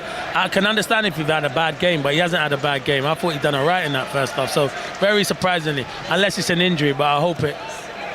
Ball over the top for Traore to chase. Martinez has come a long way and dealt with it very well just outside of his area. His clearance is met by Sessegnon on halfway. Traore is offside. Is he all right? Surely you must know you're offside, and he's still gone for the ball. Here is McGinn, closed down in centre field, picked up by Buendia. Run you through the team shortly, but Buendia on at half-time for Harvey Elliott. 2 changes already made by Villa during the game, with Mings forced off through injury in the first half. Pau Torres on for him, and Raul Jimenez, who opened the scoring for Fulham early on from a corner, is also off as Fulham have coughed up possession in a bad area by the D of the area. Buendia couldn't wriggle away from a couple of challenges, and the momentum is lost, although Unai Emery applauds his player for that. And then Alex Iwobi is hopping mad because Adama Traore picked it up in midfield. Iwobi had made the run on the left, he wasn't picked out quickly enough, and then he overcooked the pass and it's out for a throw. So frustrating, Adama Traore. He does the hard things very good, and the simple things he struggles to do. Just give the ball 5 yards to Iwobi. It's not your game to pick passes out. So Villa look like this. Martinez in goal, Cash, Concert, Torres and Digne across the back, Bogard and McGinn in midfield, with Guessant, Rogers and Buendia now the 3 supporting Ollie Watkins, who scored a fantastic goal to end his scoring drought, to level things up towards the end of the first half. Fulham have Leno in goal, Sessegnon, Bassi, Anderson and Castagna at the back, Lukic and Berger in midfield, with Iwobi, King and Wilson supporting Adama Traore, who's having to operate as a centre forward after Jimenez went off through injury, and Rodrigo Muniz is not available today because of injury as well. Cash on halfway for Villa, flat pass in towards Buendia, gets that down the line for Buendia to chase, and Berger goes across to block him off and just jockeys it out of play, so it'll be a Fulham throw. Yeah, I don't get it, because listen, I like Buendia, I think he's a good player, but do I think he's an upgrade on Elliott? No. I think Elliott probably is a better player for me, and he's at a younger age as well. But as I say, Unai Emery's the manager, he's a good manager. Who am I to question him? Well, the sun is still shining, although the shadows are growing here at Villa Park. It's still a pretty pleasant day, although I notice you popped on your jacket at half-time, Clinton, so the chill is growing as Villa come forwards and Leno comes out to gather. But you are right, it's still, I just thought it might get a bit colder in the next 20 minutes, and I didn't want to have to stop in mid conversation with you and put my jacket on, so I am a bit hot now, so you could be right. Jacket that has drama written across it, and I'd never associate that with me. Turn with you, never. Even though I nearly did get a bit of drama just going to get a cup of tea. Yeah. Just because of my links with Birmingham City. I'm here to work. That was 20 years ago. Let it go. Dealt with it very well. You do very well in the Ryder Cup, actually, dealing with any back chat from the American fans. And of course, we'll have the conclusion of the Ryder Cup for you from around 4:15 on 5 Live. Uninterrupted coverage all the way through to the decisive final putt. And Europe in such a good position, 11.5 to 4.5 points their advantage. Only 3 more points needed to win the Ryder Cup on foreign soil. That hasn't happened since 2012. McGinn advancing and hitting and scoring! Oh, that's a brilliant goal from John McGinn to turn the game around and give Aston Villa the lead. Drove at the Fulham backline and rifled it low into the bottom corner. Leno at full stretch couldn't keep it out as it fizzed beneath him and in, and it's Villa 2, Fulham 1. Yeah, it's a great shot, McGinn, but it's all about Adama Traore. It gets played up to him, he loses it again. Sometimes you make a call as a manager and you're putting someone up there who can't play centre forward with his back to goal. Not strong enough, even though he's a strong boy. And once it comes to John McGinn, it's a great finish. Captain fantastic McGinn just drills it past Leno into that bottom corner. Fantastic goal for Aston Villa. Traore dispossessed up midway inside the Fulham half, and quickly Villa went forwards, and McGinn only had one thing on his mind: to get himself to the D of the area and have a lash goalwards. And what a lash it was too, as super John McGinn rings around Villa Park. And Unai Emery actually turned around to the fans in the stand just in front of us here in the Trinity Road stand and asked for a bit more from them to try and get the noise going. But they don't need too much encouragement now after that supreme strike from John McGinn. And they hit early in the second half after levelling things up towards the end of the first period. And it is two of their figureheads really in recent seasons, McGinn and Watkins, that have done the job for them. And now it's Luca Digne pouring forwards on the left-hand side. Different game this now, and Digne's pass, Watkins cuts it back, could go anywhere, Buendia! 3-1 Aston Villa! How about this from Unai Emery's side? The substitute makes an immediate impact, blasting home from close range, and from one down, Villa lead 3-1. He knows what he's doing. That's why he's brought him on. Like, don't listen to me without a shadow of doubt. He knows what he's doing. He brings on Buendia and he makes an impact. But to be fair, Fulham are all over the place. It's a good ball from Digne. He plays in Watkins. They maybe want to check for offside Watkins. I think he may be onside, and he just plays it into Buendia. Bit of a scramble, and he gets that goal. It's a really good goal, and he is onside. Yeah, Watkins is onside. Sessegnon plays him on the far side, and once he cuts it back, it's into an area, and Buendia finishes it ever so well. Watkins with a goal and an assist now. His cut back towards Buendia, who juggled it a bit as he tried to control, but then when it sat up, hammered it home. No hope really for Leno with that, and Villa from one down lead 3-1. And what a shot in the arm this is for Unai Emery and co. Confirmation that the goal is good, but we knew that was coming anyway. No offside against Watkins in the build-up, and the half-time substitution has come up trumps for Unai Emery. Buendia makes it 3-1. Yeah, it has. He's done well, to be fair. It has worked wonders. I still think Elliott's a better player than Buendia. I'll stick to that. But fair play to the manager. He makes the big calls, and that's why he gets paid the big bucks. So having failed to score in their opening 2 league games, Aston Villa, opening 2 league games here, should I say, Villa now hit 3 with a little more than 7 minutes played in the second half. Very different vibe around the ground now compared to the early stages when they fell behind to that set piece, and they've won possession again. Watkins goes over, they want a penalty, and he madly says no. Watkins turns and looks aghast and in disbelief that nothing was given there. Looked a pretty decent shout from here. Yeah, I don't know why he would go down as well, Watkins, because he's going to put his foot through it. So I'm surprised at that, really surprised at that. But it's Anderson trying to overplay, hasn't got the pace to get back. So at the moment, Fulham are rattled and they're still trying to play. And now Martinez has given it away, and Lukic off the line from Konsa. carnage inside the Villa penalty area there, and Konsa has done himself some damage with that desperate goal line clearance, clattering into a post. This time Martinez trying to play out from the back, gives it away, and Lukic would have scored had it not been for a terrific piece of work on the line from Konsa to clear. It's brilliant defending from Konsa. Lukic should be scoring it, should be making it 3-2, but yeah, it's overplaying, and I think everyone's doing that at the moment. It's a golden opportunity for Fulham to get back, but well defended from Konsa. Brilliant defending. Just seeing a replay of the Watkins appeal for a penalty, and it wasn't a penalty. I don't think Anderson didn't really make any contact, and Watkins just stubbed his toe. We'll get the team news from St James's Park very shortly, but Fulham have a corner kick which Wilson is over, and he bends it into a useful area, and Digne's header nearly went into his own net. Rodgers clears away from just in front of the goal line, and recycled now by Traore. Good game this now, with Villa in a very good position, leading by 3-1. Anderson plays it square to Wilson, 10 yards outside the Villa penalty area, looking for the angle to get the cross in, and Anderson does lift it in now. Pau Torres is under it. McGinn in the D of the area, gets away really well from Calvin Bassey, who's hauled him down. It's a free kick. It might well be a yellow card for Bassey. It is a booking for Calvin Bassey. So let's get the team news from St James's Park and Mike Minay. Both sides make 3 changes from their last Premier League games, of course, plenty made in midweek with them both progressing in the League Cup. Anthony Gordon does start for Newcastle, his first start in 3 after that red card here against Liverpool a few weeks ago. Joe Linton and Bruno Guimaraes come into the team, having played in midweek as well. Out go Miley, Hall and Willock. As for Arsenal, their 3 changes. He may have signed a new contract, but there's no William Saliba in the starting 11. He's on the bench. Marino and Madueke replaced, as well as income Mascara, Saka and Eza for the Gunners.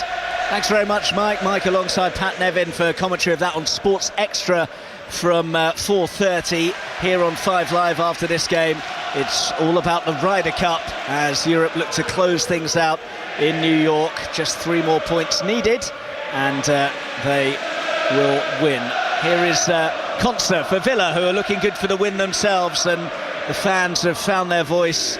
55 minutes gone, Villa 3, Fulham 1. You said beforehand, Clinton, this could be 0-0 or 3-2. It nearly was 3-2 with Lukic there. Yeah, there's more goals in this game as well, most definitely. But it's been a good game, a really good game. And credit to Aston Villa, the way they fought back into this game. Cash for Villa, infield to John McGinn, deep inside Villa territory, arced forwards for Guessin to chase. He has got the wrong side of Sessegnon, but he hasn't got the legs to keep the ball in, so it dribbles out for a throw. Marco Silva just looking out onto the pitch, trudging around in his box and looking down at the ground. Wonder if he might be looking at some of the options he's got from the bench. Kevin, who I saw against Leeds, impressed as a substitute in that game. Chukwueze, another of the recent signings, is amongst the replacements that he's got to call upon as well. But obviously the fact that they have no defined centre forward might be dictating his play, because Traore is struggling to fill that role. He could get subbed off again. It could possibly happen with him because he's been non-existent. Just then he's got to be sharper to the ball. His team are under pressure. He's the centre forward. Got to make it difficult for the defenders. Rolled through by Konsa into Watkins, and I'm just going to say, Clinton, what has changed in terms of the way Villa are approaching this game, that they seem to be all over Fulham and creating chances frequently? Confidence. When you're winning football matches and you're scoring goals, it's all about confidence. They're a confident team now at the moment. Very confident.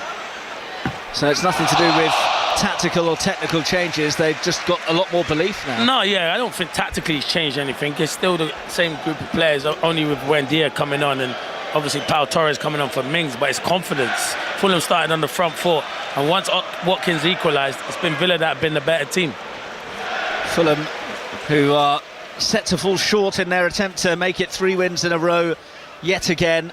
The 9th time they have won successive Premier League games since they last managed 3 on the bounce, and look set to fall short of achieving that particular run again this afternoon. It's Ezri Konsa for Villa. Nearly an hour played, and Villa 3-1 up after they had fallen behind early on. Buendia, who got the 3rd goal, stabs it back to Matty Cash. This is in the right-back region for Aston Villa. Rolled square to Ezri Konsa, and Villa playing with that extra degree of confidence and belief and swagger at times, as Rodgers tries to lay it off at Digne, and he is absolutely clattered, I thought, by Castagna, but Andy Madley content for play to go on. That looked a nailed-on foul to me. Wilson brings it forwards. Castagna trying to get up there and trying to keep it in, but he hasn't been able to do so, and it's a goal kick.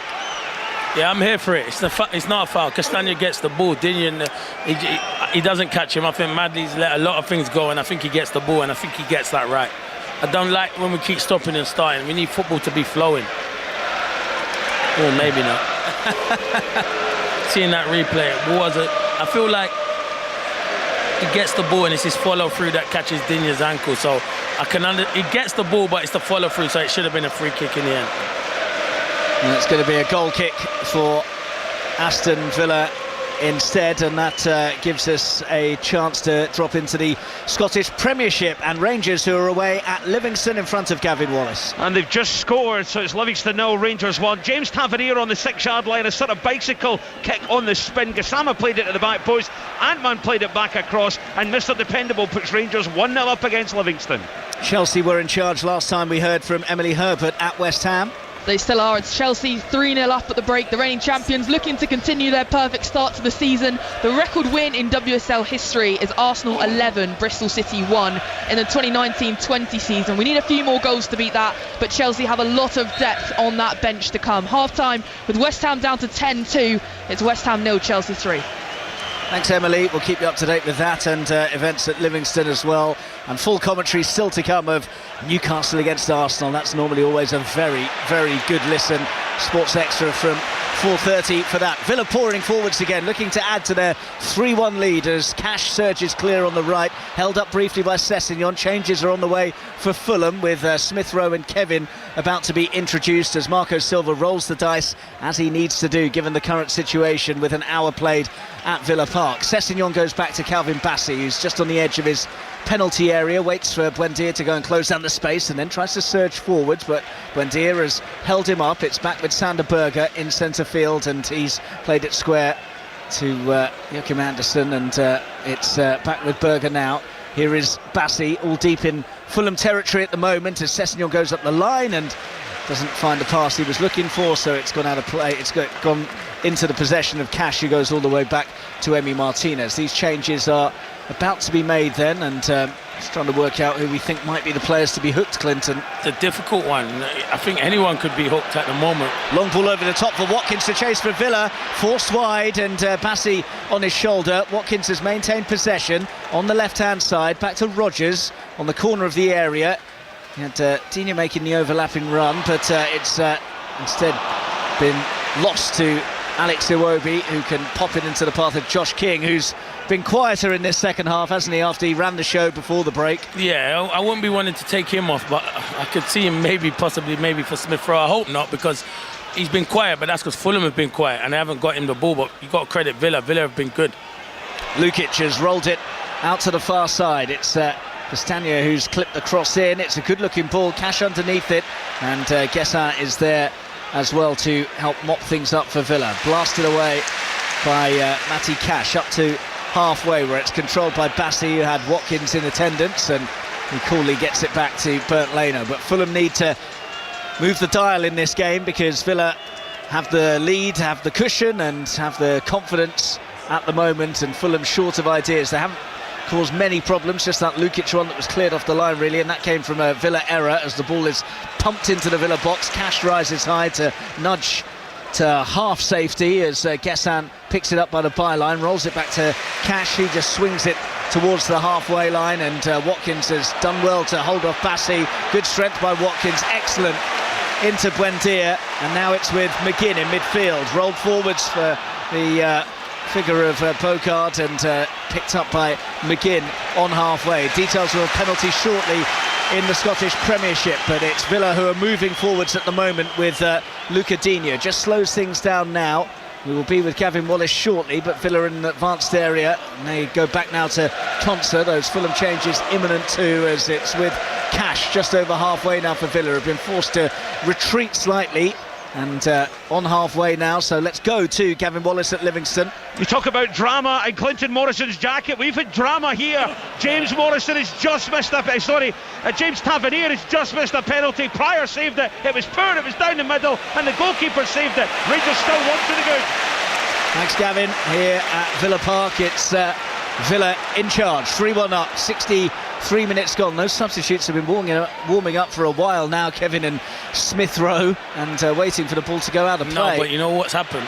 I'll tell you in a minute. Here's Gessan for Villa by the corner of the box, driving into the Fulham area and skipping his way through. Got through a couple, not the final challenge. Rogers there to have a hit from the D of the area. He spins it out to Luca Digne. Digne waits for a Fulham challenge to come in, then pops it over the top. Watkins chasing, getting to the byline, trying to roll inside of Anderson. The Dane recovers and scoops it clear. Underneath it is Lukic, and McGinn buffeting King just outside the box. The ball has bounced a number of times without anyone bringing it under control. Villa have got it back with Buendia, has a pop from range and doesn't catch it cleanly, and behind it goes. So what have you seen? When Josh King just pulled up there and should have released, he just changed it, and I think one of the ones will be Josh King. I don't think it was going to be Josh King, but I think last minute they might have just changed it to Josh King, and there it is. I'm right. I just seen him talk to his assistant and say change it when he just didn't play that pass to Traore and was stretching his calf.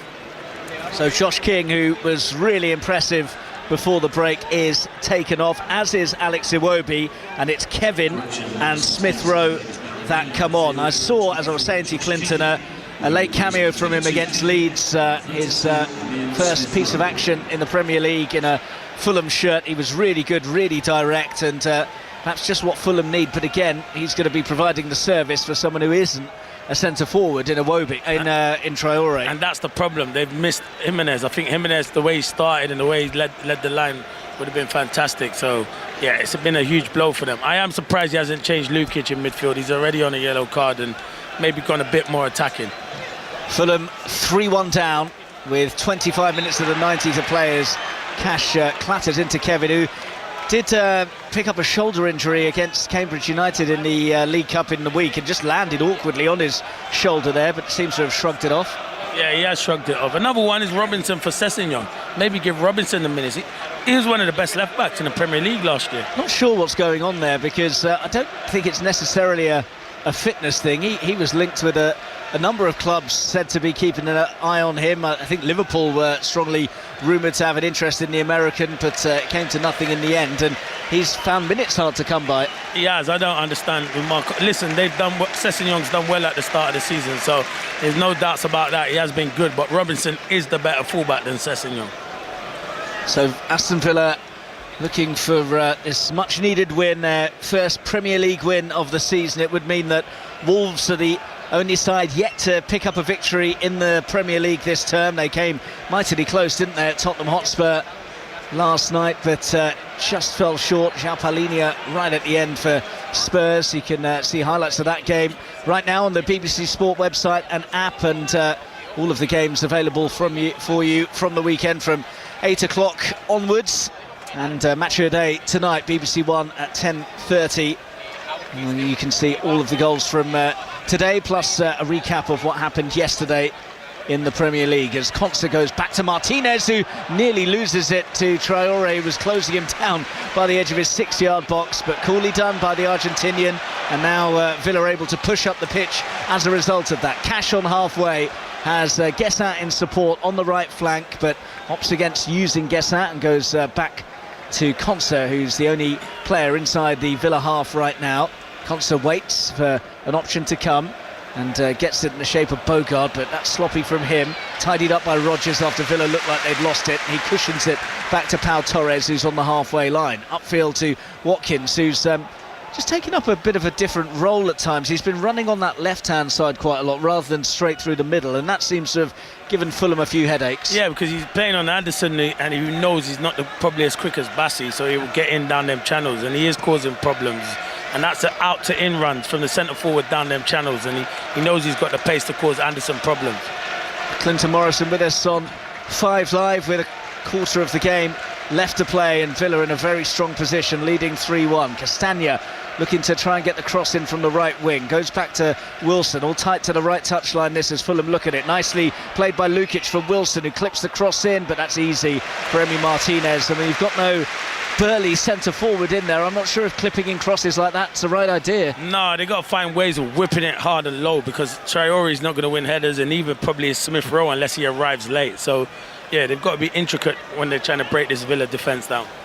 Martinez waits with the ball at his feet for Smith Rowe to go and close him, and then Villa play a neat triangle to get out from the back before it's knocked back to Martinez, who pumps it first time upfield, and an ooze from the crowd that Watkins nearly got the jump on Anderson. The Dane won the header, but the second ball picked up by Villa. Buendia advancing, options left and right, finds Rodgers just outside the area. Rodgers looking for the chance to have a hit, and then the 1-2 between him and Buendia nearly came off, but it dribbles through to Bernd Leno. Yeah, it was good play from Buendia. Gets into little pockets. Fulham have to go for it now. There's going to be gaps in that midfield, but it just overhits the return ball to Rodgers. So it's with Bassi now, who plays it short to Sander Berge, looking for a Fulham option further up the pitch. Finds it in Bassi, who's on halfway. His ping is awful, nowhere near anyone in a Fulham shirt, and it just drops in the Villa penalty area. Luca Digne goes across to collect, and Boubacar Kamara is set to come on for Villa. He was in the starting lineup for their last Premier League game, but began on the bench today, but he's about to get some action as Guessin steps in and wins it ahead of Sessegnon in centre field. The ball has rebounded favourably for Fulham though, and it's back at the boots of Sander Berge. Rolled into Lukic, who goes back to Bassi. Fulham knocking it around without any great sense of direction. Yeah, you need to speed it up and get the wide players involved in it, in particular Kevin, who they brought on. Here is Berge waiting for the ball on halfway, into the feet of Kevin, who's quickly closed down by Cash, and Cash got enough on the ball to stop the momentum. Smith Rowe feeds Sessegnon through the centre. Well, he was looking for Traore, he wasn't really interested in chasing the ball anyway, and Cash can guide it safely back to Martinez. Yeah, it's been a struggle for Sessegnon, that left back. Even when he's been on the ball, it's been difficult. Guessin is causing problems. Just for the life of me, I don't see why Robinson's not on the pitch at the moment.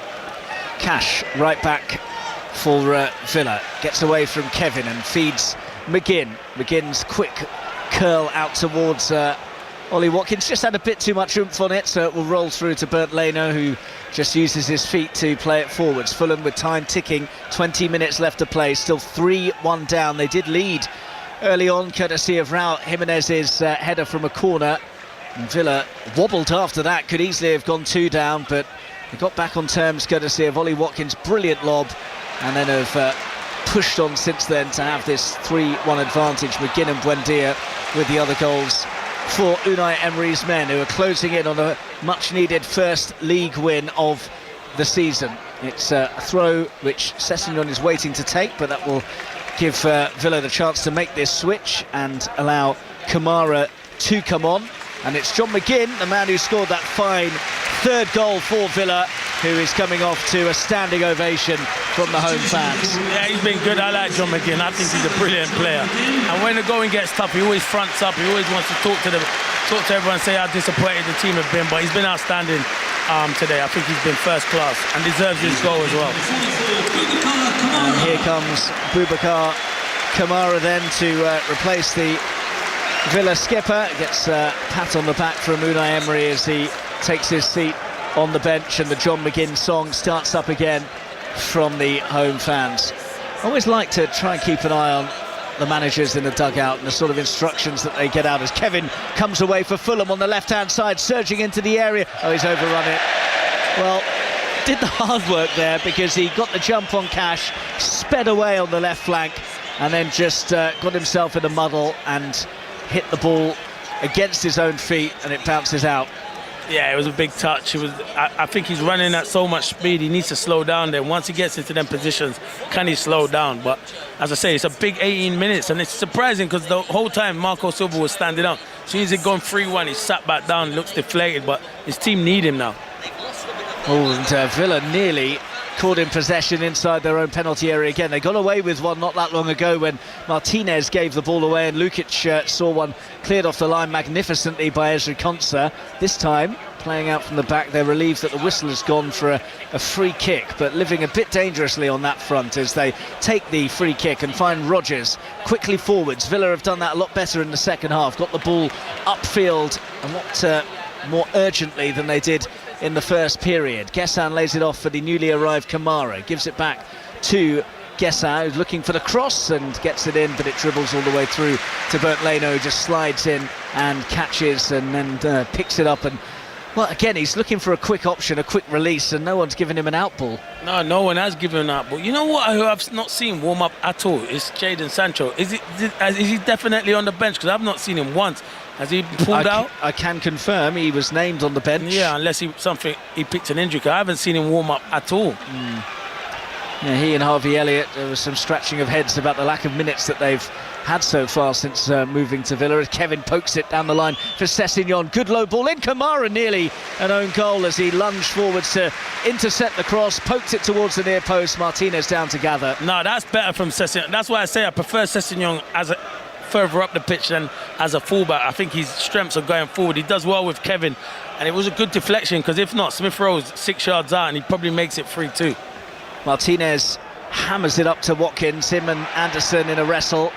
Andy Madley, the referee, didn't see anything wrong from either player, so allows play to continue. Sessegnon into Smith Rowe. Back it goes to Sander Berge. Fulham trailing by 3-1 with just over a quarter of an hour to play. Don't forget, full commentary of Newcastle Arsenal on Sports Extra from 4:30, and after this we've got the conclusion of the Ryder Cup with Europe so well placed.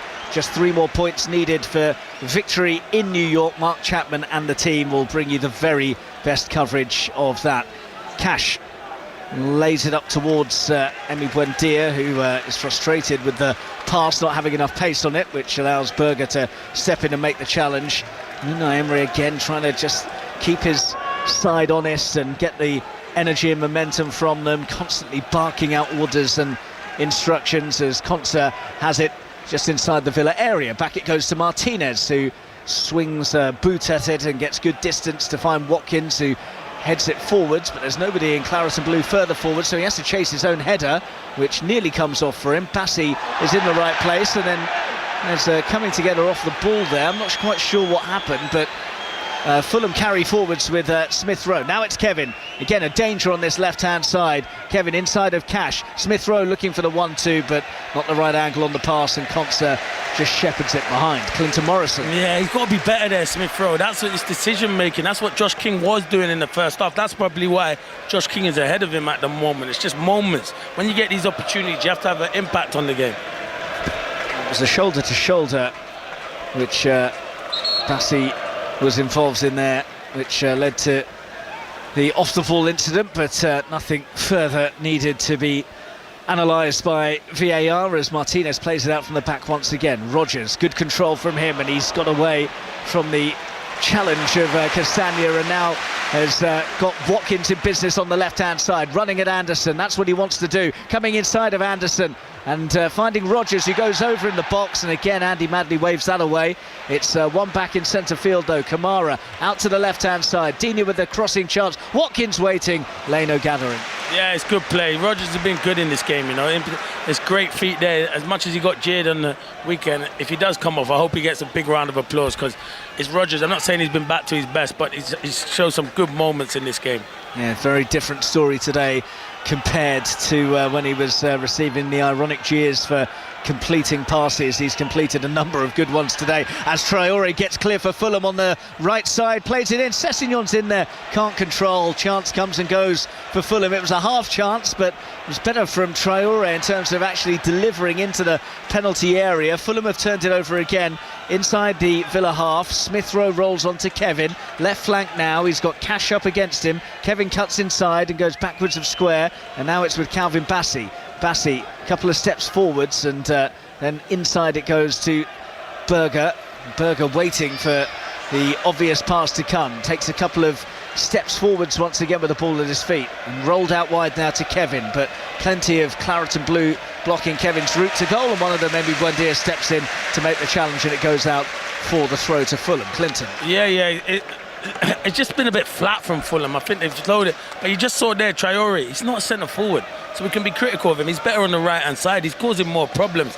I'd probably have made a decision maybe to try him out there and put Wilson in a different position.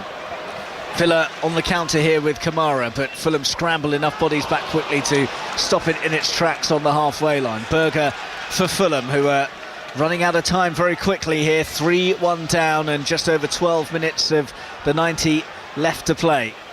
Wilson looking for an option in centre field, square to Berger, but Villa squeezing the space, and Fulham haven't really got many answers to that low block that they're employing when Fulham are in possession. Kevin on the left flank. Again, it's a backwards pass to Calvin Bassey. Back it goes to Kevin, who has the angle for a cross, which he now delivers, and it's towards the far post, and Digne lunging at it, just took no chances and heads it behind for a corner to Fulham.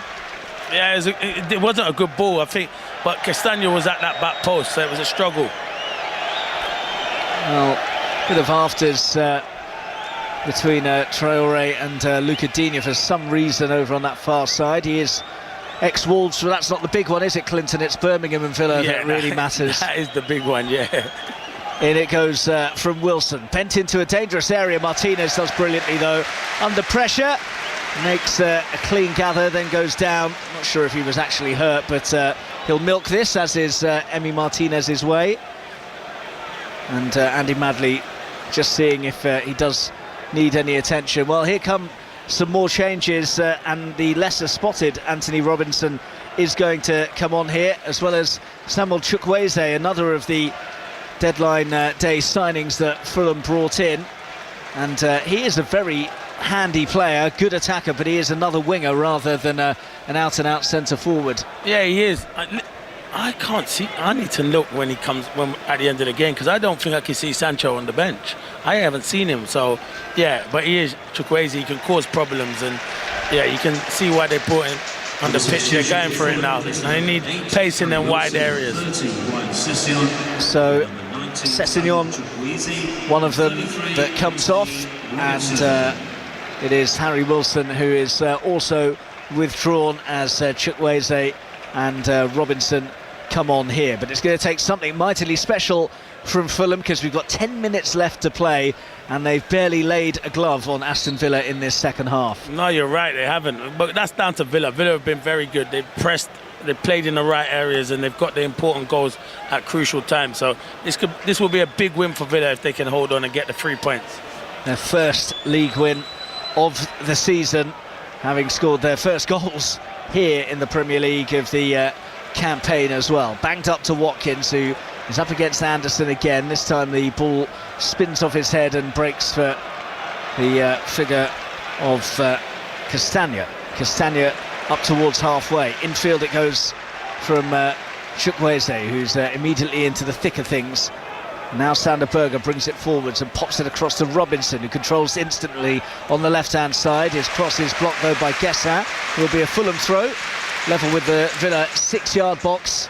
Fulham need to inject a bit more urgency into things here, because they are just slumping and slouching to a defeat after that brilliant start handed to them by Raul Jimenez. And now the worries will be about how serious the injuries are to Raul Jimenez, and also to Rodrigo Muniz, who was ruled out of today with an injury too, as Robinson takes this long throw, which is dealt with, although the effort comes in from Chukwueze anyway, and is hooked not too far wide of the post. Yeah, that's a chance from Chukwueze. I know he's going away from goal, but the long throw, they deal with it, Villa, but it comes to him, and maybe he should be hitting the target from there. It's a difficult skill, to be fair. Another change, this time it's Villa who are making a double switch, and Victor Lindelof and Daniel Marlon are the pair coming on for Unai Emery. So certainly no sign of Jadon Sancho as things stand, because that is all 5 of their substitutions now made. Yeah, I didn't see him warming up, so maybe he might have picked up a slight injury in the warm-up. So I've not seen him, and I don't think I've even seen him on the bench, so could be right. Big hand for both players that are departing the scene for Villa, and Unai Emery makes sure that both of them get a high five and a hug from him as they take their seats in the dugout. 8 minutes of the 90 left to play here, and we have another Premier League commentary for you on Sports Extra, which is Newcastle against Arsenal.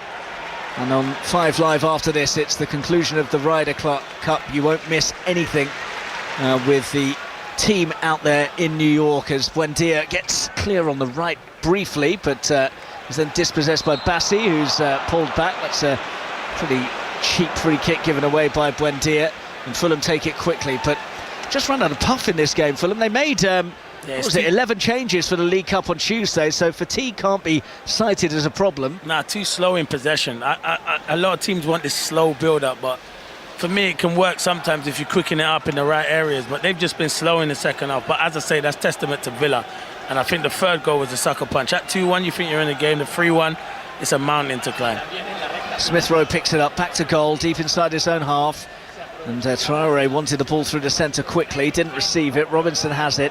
It's now with Sander Berge in centre field, square pass to Anderson. This is deep in Fulham territory, and Fulham deep in trouble because 7 minutes to play and still trailing 3-1. Traore has controlled it just outside the area, looking to bring Kevin into it, but he played the pass a bit too heavily, so Kevin has been forced wide, almost down to the corner flag. He goes back to Robinson now, who looks for the give and go with Smith Rowe, but Smith Rowe going the wrong way from a Fulham point of view. He's come back towards the Fulham half, and Fulham have lost a bit of territory as a result. And as Clinton was saying, it's just a bit too slow, a bit too ponderous, as Robinson then plays a cross in, cut out by Cash. Smith Rowe with the flick backwards of square to Bassi, and Fulham are all the way back on halfway again. Yeah, they are, but Villa have got a good shape and Fulham are struggling. That's what I'm saying, they get into these areas and then it's the final ball, the final pass. It's all too slow and enables Villa to get back into their shape, and they have a good shape. It's Joachim Anderson for Fulham. Back infield to Sander Berge, with Villa closing in on that first league win of the campaign. Robinson on the left flank for Fulham. 5 minutes of the 90 left to play. 3-1 Villa. Bassi to Sander Berge. They're desperately looking for a gap. Haven't found one, and have found Buendia robbing them inside the Villa half. He tried to get it quickly up to Watkins. Wants a foul, which he doesn't get. Chukwueze in possession now for Fulham. Chukwueze waiting for a gap to appear, which hasn't happened for him so far. Villa, as Clinton was saying, excellent shape. Chukwueze now driving at them. It's broken on the edge of the area. Lukic has sent it wide. The ball is whipped in towards Lukic again. Chukwueze underneath it, and Marlon should be able to clear. He hasn't though. Robinson recycles for Chukwueze. This is just inside the box. He tries to play it down the line. It goes out for a corner, so we can quickly get the half-time details from Livingston. Gavin Wallace. Livingston 0, Rangers 1. James Tavernier on the 24th minute. Lovely ball in on the spin, sticks it beyond. He subsequently missed a penalty. Derek Cornelius had a goal chalked off, but Rangers still 1 to the good at half-time. Thanks, Gavin. Here we're into the last 4.5 minutes of the 90 as Fulham look to try and make it an interesting finish. Trailing 3-1, the corner towards the near post is dealt with by Kamara, but it's come back to Kevin, who loops another one in, but too much on that, and it goes beyond everyone and behind. Yeah, he's been poor, Kevin, today. He's been poor. He was good in the brief appearance we saw against Leeds, but he's got to do better than that. When you come on the pitch, you've got to put balls into areas. So obviously the cameo, and listen, we can't judge him too much because he hasn't had a start, but he's probably itching to get a start. But when you get opportunities like today, you've got to make an impact. He hasn't as of yet. Villa taking their time from the goal kick as they look to run down the clock. 3-1 ahead as Marco Silva just looks out into the distance, hands in pockets, and a glowering stare out towards his players right now. He is not a happy man. He certainly wasn't happy with the officials. I just wonder, was it that handball that happened early in the game that he was furious about, because he was making quite a lot of something if that was the thing that really frustrated him. There are other aspects that I think he needs to be more concerned about, namely the way that some of his players have performed. Yeah, and the way they perform in particular in the second half, nowhere near good enough. So can't be frustrated with officials. It's your team you've got to be frustrated with. Marlon, disciplined defending, getting back to pop the ball out of players. Robinson tried to advance on the left-hand side, and will be a throw taken by Fulham on halfway by Robinson. 3 minutes of the 90 left to play. Back it goes to Calvin Bassi. Bassi holding up play, and then Smith Rowe has to get it back quickly to Anderson. Quick squeeze that from Villa to push Fulham back into their own penalty area. Now they have it with Sander Berge, who nearly miscontrolled it and allowed the opportunity for Lindelof to step in. Lindelof going a long way from defence to close down the space there. Kevin has played it down the left-hand side for Robinson, who's quick enough to get to the speeding ball and get the cross into a useful area. Kamara in a good spot though for Villa to make the clearance on the volley, given away to Kevin by Ollie Watkins, but Kevin then went over hoping for a foul, which he doesn't get, so Villa have it back in their possession once again with 2 minutes of normal time left to play, and their 3-1 lead still intact, although Watkins nearly gave it away in a bad area. In fact, it's come the way of Emi Buendia. Buendia plays it cross-field. That's clever, because there's plenty of room here for Lucadinha to work with on the left flank. He nearly miscontrolled it out of play, though, but he's gone to rescue the situation and now just slows it down. Villa don't need to do anything silly. They are showing good game management, to be fair. Yeah, they are, and they're showing a team that have not got a win this season. They're better than that, but we all knew that with Aston Villa. They're a good team, they've got good players, they've got a brilliant manager. They just needed that first win, which it looks like they're going to get.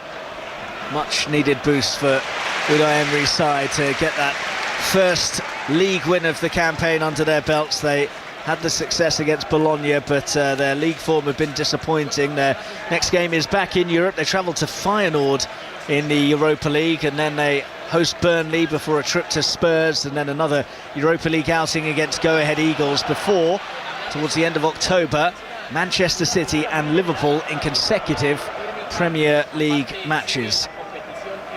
So very helpful for them to get the victory under their belts this afternoon, as Berger has Kamara going across to try and block his path, and he's successfully done so, although Fulham recycled to Sander Berger once again. On halfway, pops it forwards for Castagna to try and charge into the area, and the ball low across is not to anyone in a white shirt, and dribbles across to Kevin, who will try and start again for Fulham. Too many misplaced passes, too many sort of plodding passes that haven't really had much bite about them. And not having an out-and-out centre-forward. Traore's not an out centre-forward. It's not natural for him to be in there. And that's not moaning at him, because he's probably never done it before, but it's just not natural for him.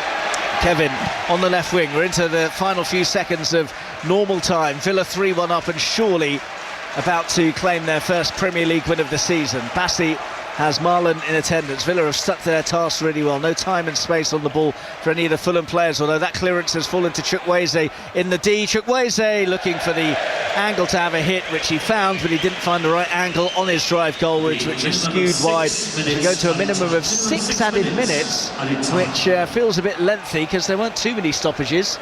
No, there weren't. There was a couple, but not, I don't think for 6 minutes. If that had gone in from Chukwueze, they would have been nervous Villa fans who have left already coming back into the ground.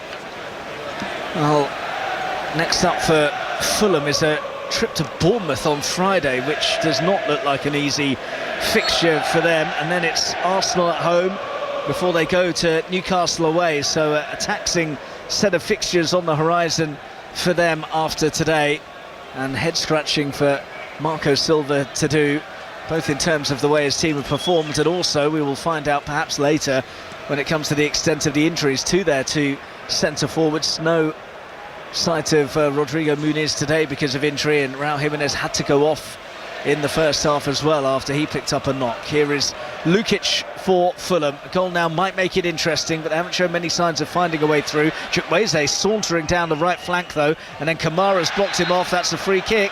Good stuff from Chukwueze, and Kamara just body checked him really outside the area. Yeah, he's been lively, Chukwueze. Out of the two, out of him and Kevin, he's the one.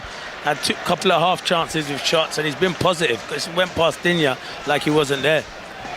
So Fulham free kick, right side of the pitch. Chukwueze and Lukic, the pair who are set to take it, and would it favour the in-swinger from Chukwueze or the outswinger from Lukic? Andy Madley making sure that the two-man Villa wall is in the right place, as Martinez also adds to the sense of direction for them and gets Ollie Watkins into the right area to help defend the Fulham players that are congregated by the penalty spot region. So Chukwueze waits, as does Lukic, to get the go-ahead to take it. Clipped in by Lukic. It's deep. It's a disappointing one. It's too deep for anyone. Anderson will get to the second ball, and then Cash read his pass back to Kevin, but it spins out for a throw to Fulham, and again it's just too predictable. It is too predictable. It's a poor free kick from Lukic. I don't know why you're floating the ball. You ain't going to be able to score for the first attempt. Try and whip it into an area. Berger going the long way round with Lindelof closing him down, and Cash has put in a challenge on Robinson. I guess that shows where they are at the moment, how desperate they are for a Premier League win, that he really celebrated winning that throw-in as Robinson tried to get clear. Yeah, because even though there's not pressure from above for Unai Emery, there's pressure in itself for the standards that he sets. and he sets for this football club. So there would have been pressure not getting results. Had a good win in midweek, and this would be another win. Back-to-back wins breeds confidence throughout the team. Cash's throw is straight into the path of Bassi. Coming forwards, he finds Sasha Lukic, who's rolled it on for Robinson, surging away on the left wing. His cross deflected by Marlon, and it's behind for a Fulham corner, but time is almost up for them. 3 minutes of added time left and still trailing by 3-1. And Kevin looking for a ball here as the Villa fans have held on to it. But is there not meant to be balls on the outside? Like, on the outside on stuff, and there's not balls here. I've not seen them, so there is meant to be balls on the markers. No, I haven't seen any actually. Yeah, there are no multi-balls here, so one has eventually been fetched for Kevin, and his corner is deep, and again another poor corner. Kevin has not made no impact. You cannot whip balls into the areas and put it on the put it in a 6-yard box. It's not hard. He's done it 3 or 4 times. It's frustrating sitting there, and I'm not even playing. So you want to talk about Kevin then? No, I don't want to talk about him because you know what, it's too early to judge Kevin, but he's not had an impact coming on like he has done in previous games. Goal kick for Villa, which Martinez is going to take. We've got 2 minutes of added time left. Villa cruising to the points now, and actually quite a few Aston Villa fans starting to try and beat the traffic, beat Clinton Morrison to his car before he disappears into the distance to try and get home in time for the conclusion of the Ryder Cup. But you're going to have your work cut out given how well Europe are placed. Just 3 more points needed for them to secure victory in New York, and we'll have full coverage of all of the action from the final day of the Ryder Cup with Mark Chapman and the rest of the team out there in the United States of America from around 4:15. Are Fulham going to make something of the last 90 seconds or so of this game? Smith Rowe tried to wriggle through in the D of the area, stood up though by Konsa, and Konsa can feed Marlon in centre field. It's broken for Kamara. Kamara tumbles over under pressure from Sander Berger, and it's going to be a free kick for Villa, and that might be that in terms of the game. Yeah, definitely. I think Villa have probably been the better. Fulham started off very good, getting an early goal, and you thought they're going to be dominant. But credit to Villa, it was difficult. And the fans were getting a bit, upset. But in the end, you give the fans something to go home and cheer about. A good performance from Villa. And everyone knew this performance, they had it in the locker. They've got good players and they've got a very good manager. Concert back to Emi Martinez. 30 seconds of added time left, and Martinez is just waiting with the ball at his feet for a Fulham player to come and close him down. Traore eventually does that job, but Martinez can still bang it upfield. Kevin now swivels away from Matty Cash, darts in field and tries to spin it out to the far side, and Chukwueze, who's closed down by Luca Digne. They've been really disciplined and aggressive, Aston Villa, in this second half. That's been very noticeable. Very much so, you're spot on, Mark. Here is Bassi for Fulham. One last attack for them as Robinson can't get away from Cash. And that's a good way to end the game, I think. Cash sliding in, fully committed. And there is the full-time whistle from Andy Madley. Aston Villa finally have their first Premier League win of the season. Relief for Unai Emery and all of a Villa persuasion, especially after it started so badly for them with Raul Jimenez heading Fulham in front. But a fine goal from Ollie Watkins as he ended his barren run in front of goal, got them level. John McGinn blasted in a super strike to put them in front, and Emi Buendia made an immediate impact from the bench to give them a cushion which they never really looked like losing. Full-time, Villa 3, Fulham 1, Clinton Morrison. Yeah, good performance, good big result, big 3 points for Aston Villa. You have to win your whole matches, and just going off the back of the Europa League win in midweek will just give them confidence moving forward, and in particular Watkins getting a goal. I'd have loved Rodgers to get a goal as well, but I thought Rodgers' performance was very good as well. So Aston Villa now win, which means that Wolves are the only team in the Premier League yet to earn a victory. Full time here, Steve. Villa 3, Fulham 1. Clinton, after a really slow start this afternoon, Watkins first of the season, Villa first win of the season. They've sort of got as much as you could possibly get in 90 minutes, and they needed it. Yeah, they did. Everything that they could have got, you're right, they did get. I thought it was a good performance. At first, when you go down, you start worrying, can they come back? But as I said, because when you're short on confidence, Crossy, how can they turn it around? And I think the goal from Watkins kind of lifted everyone. And in the end, it was an easy performance and a good performance and a big 3 points for Aston Villa. Clinton, Mark, thank you both very much indeed. So full time at Villa Park, Aston Villa 3, Fulham 1.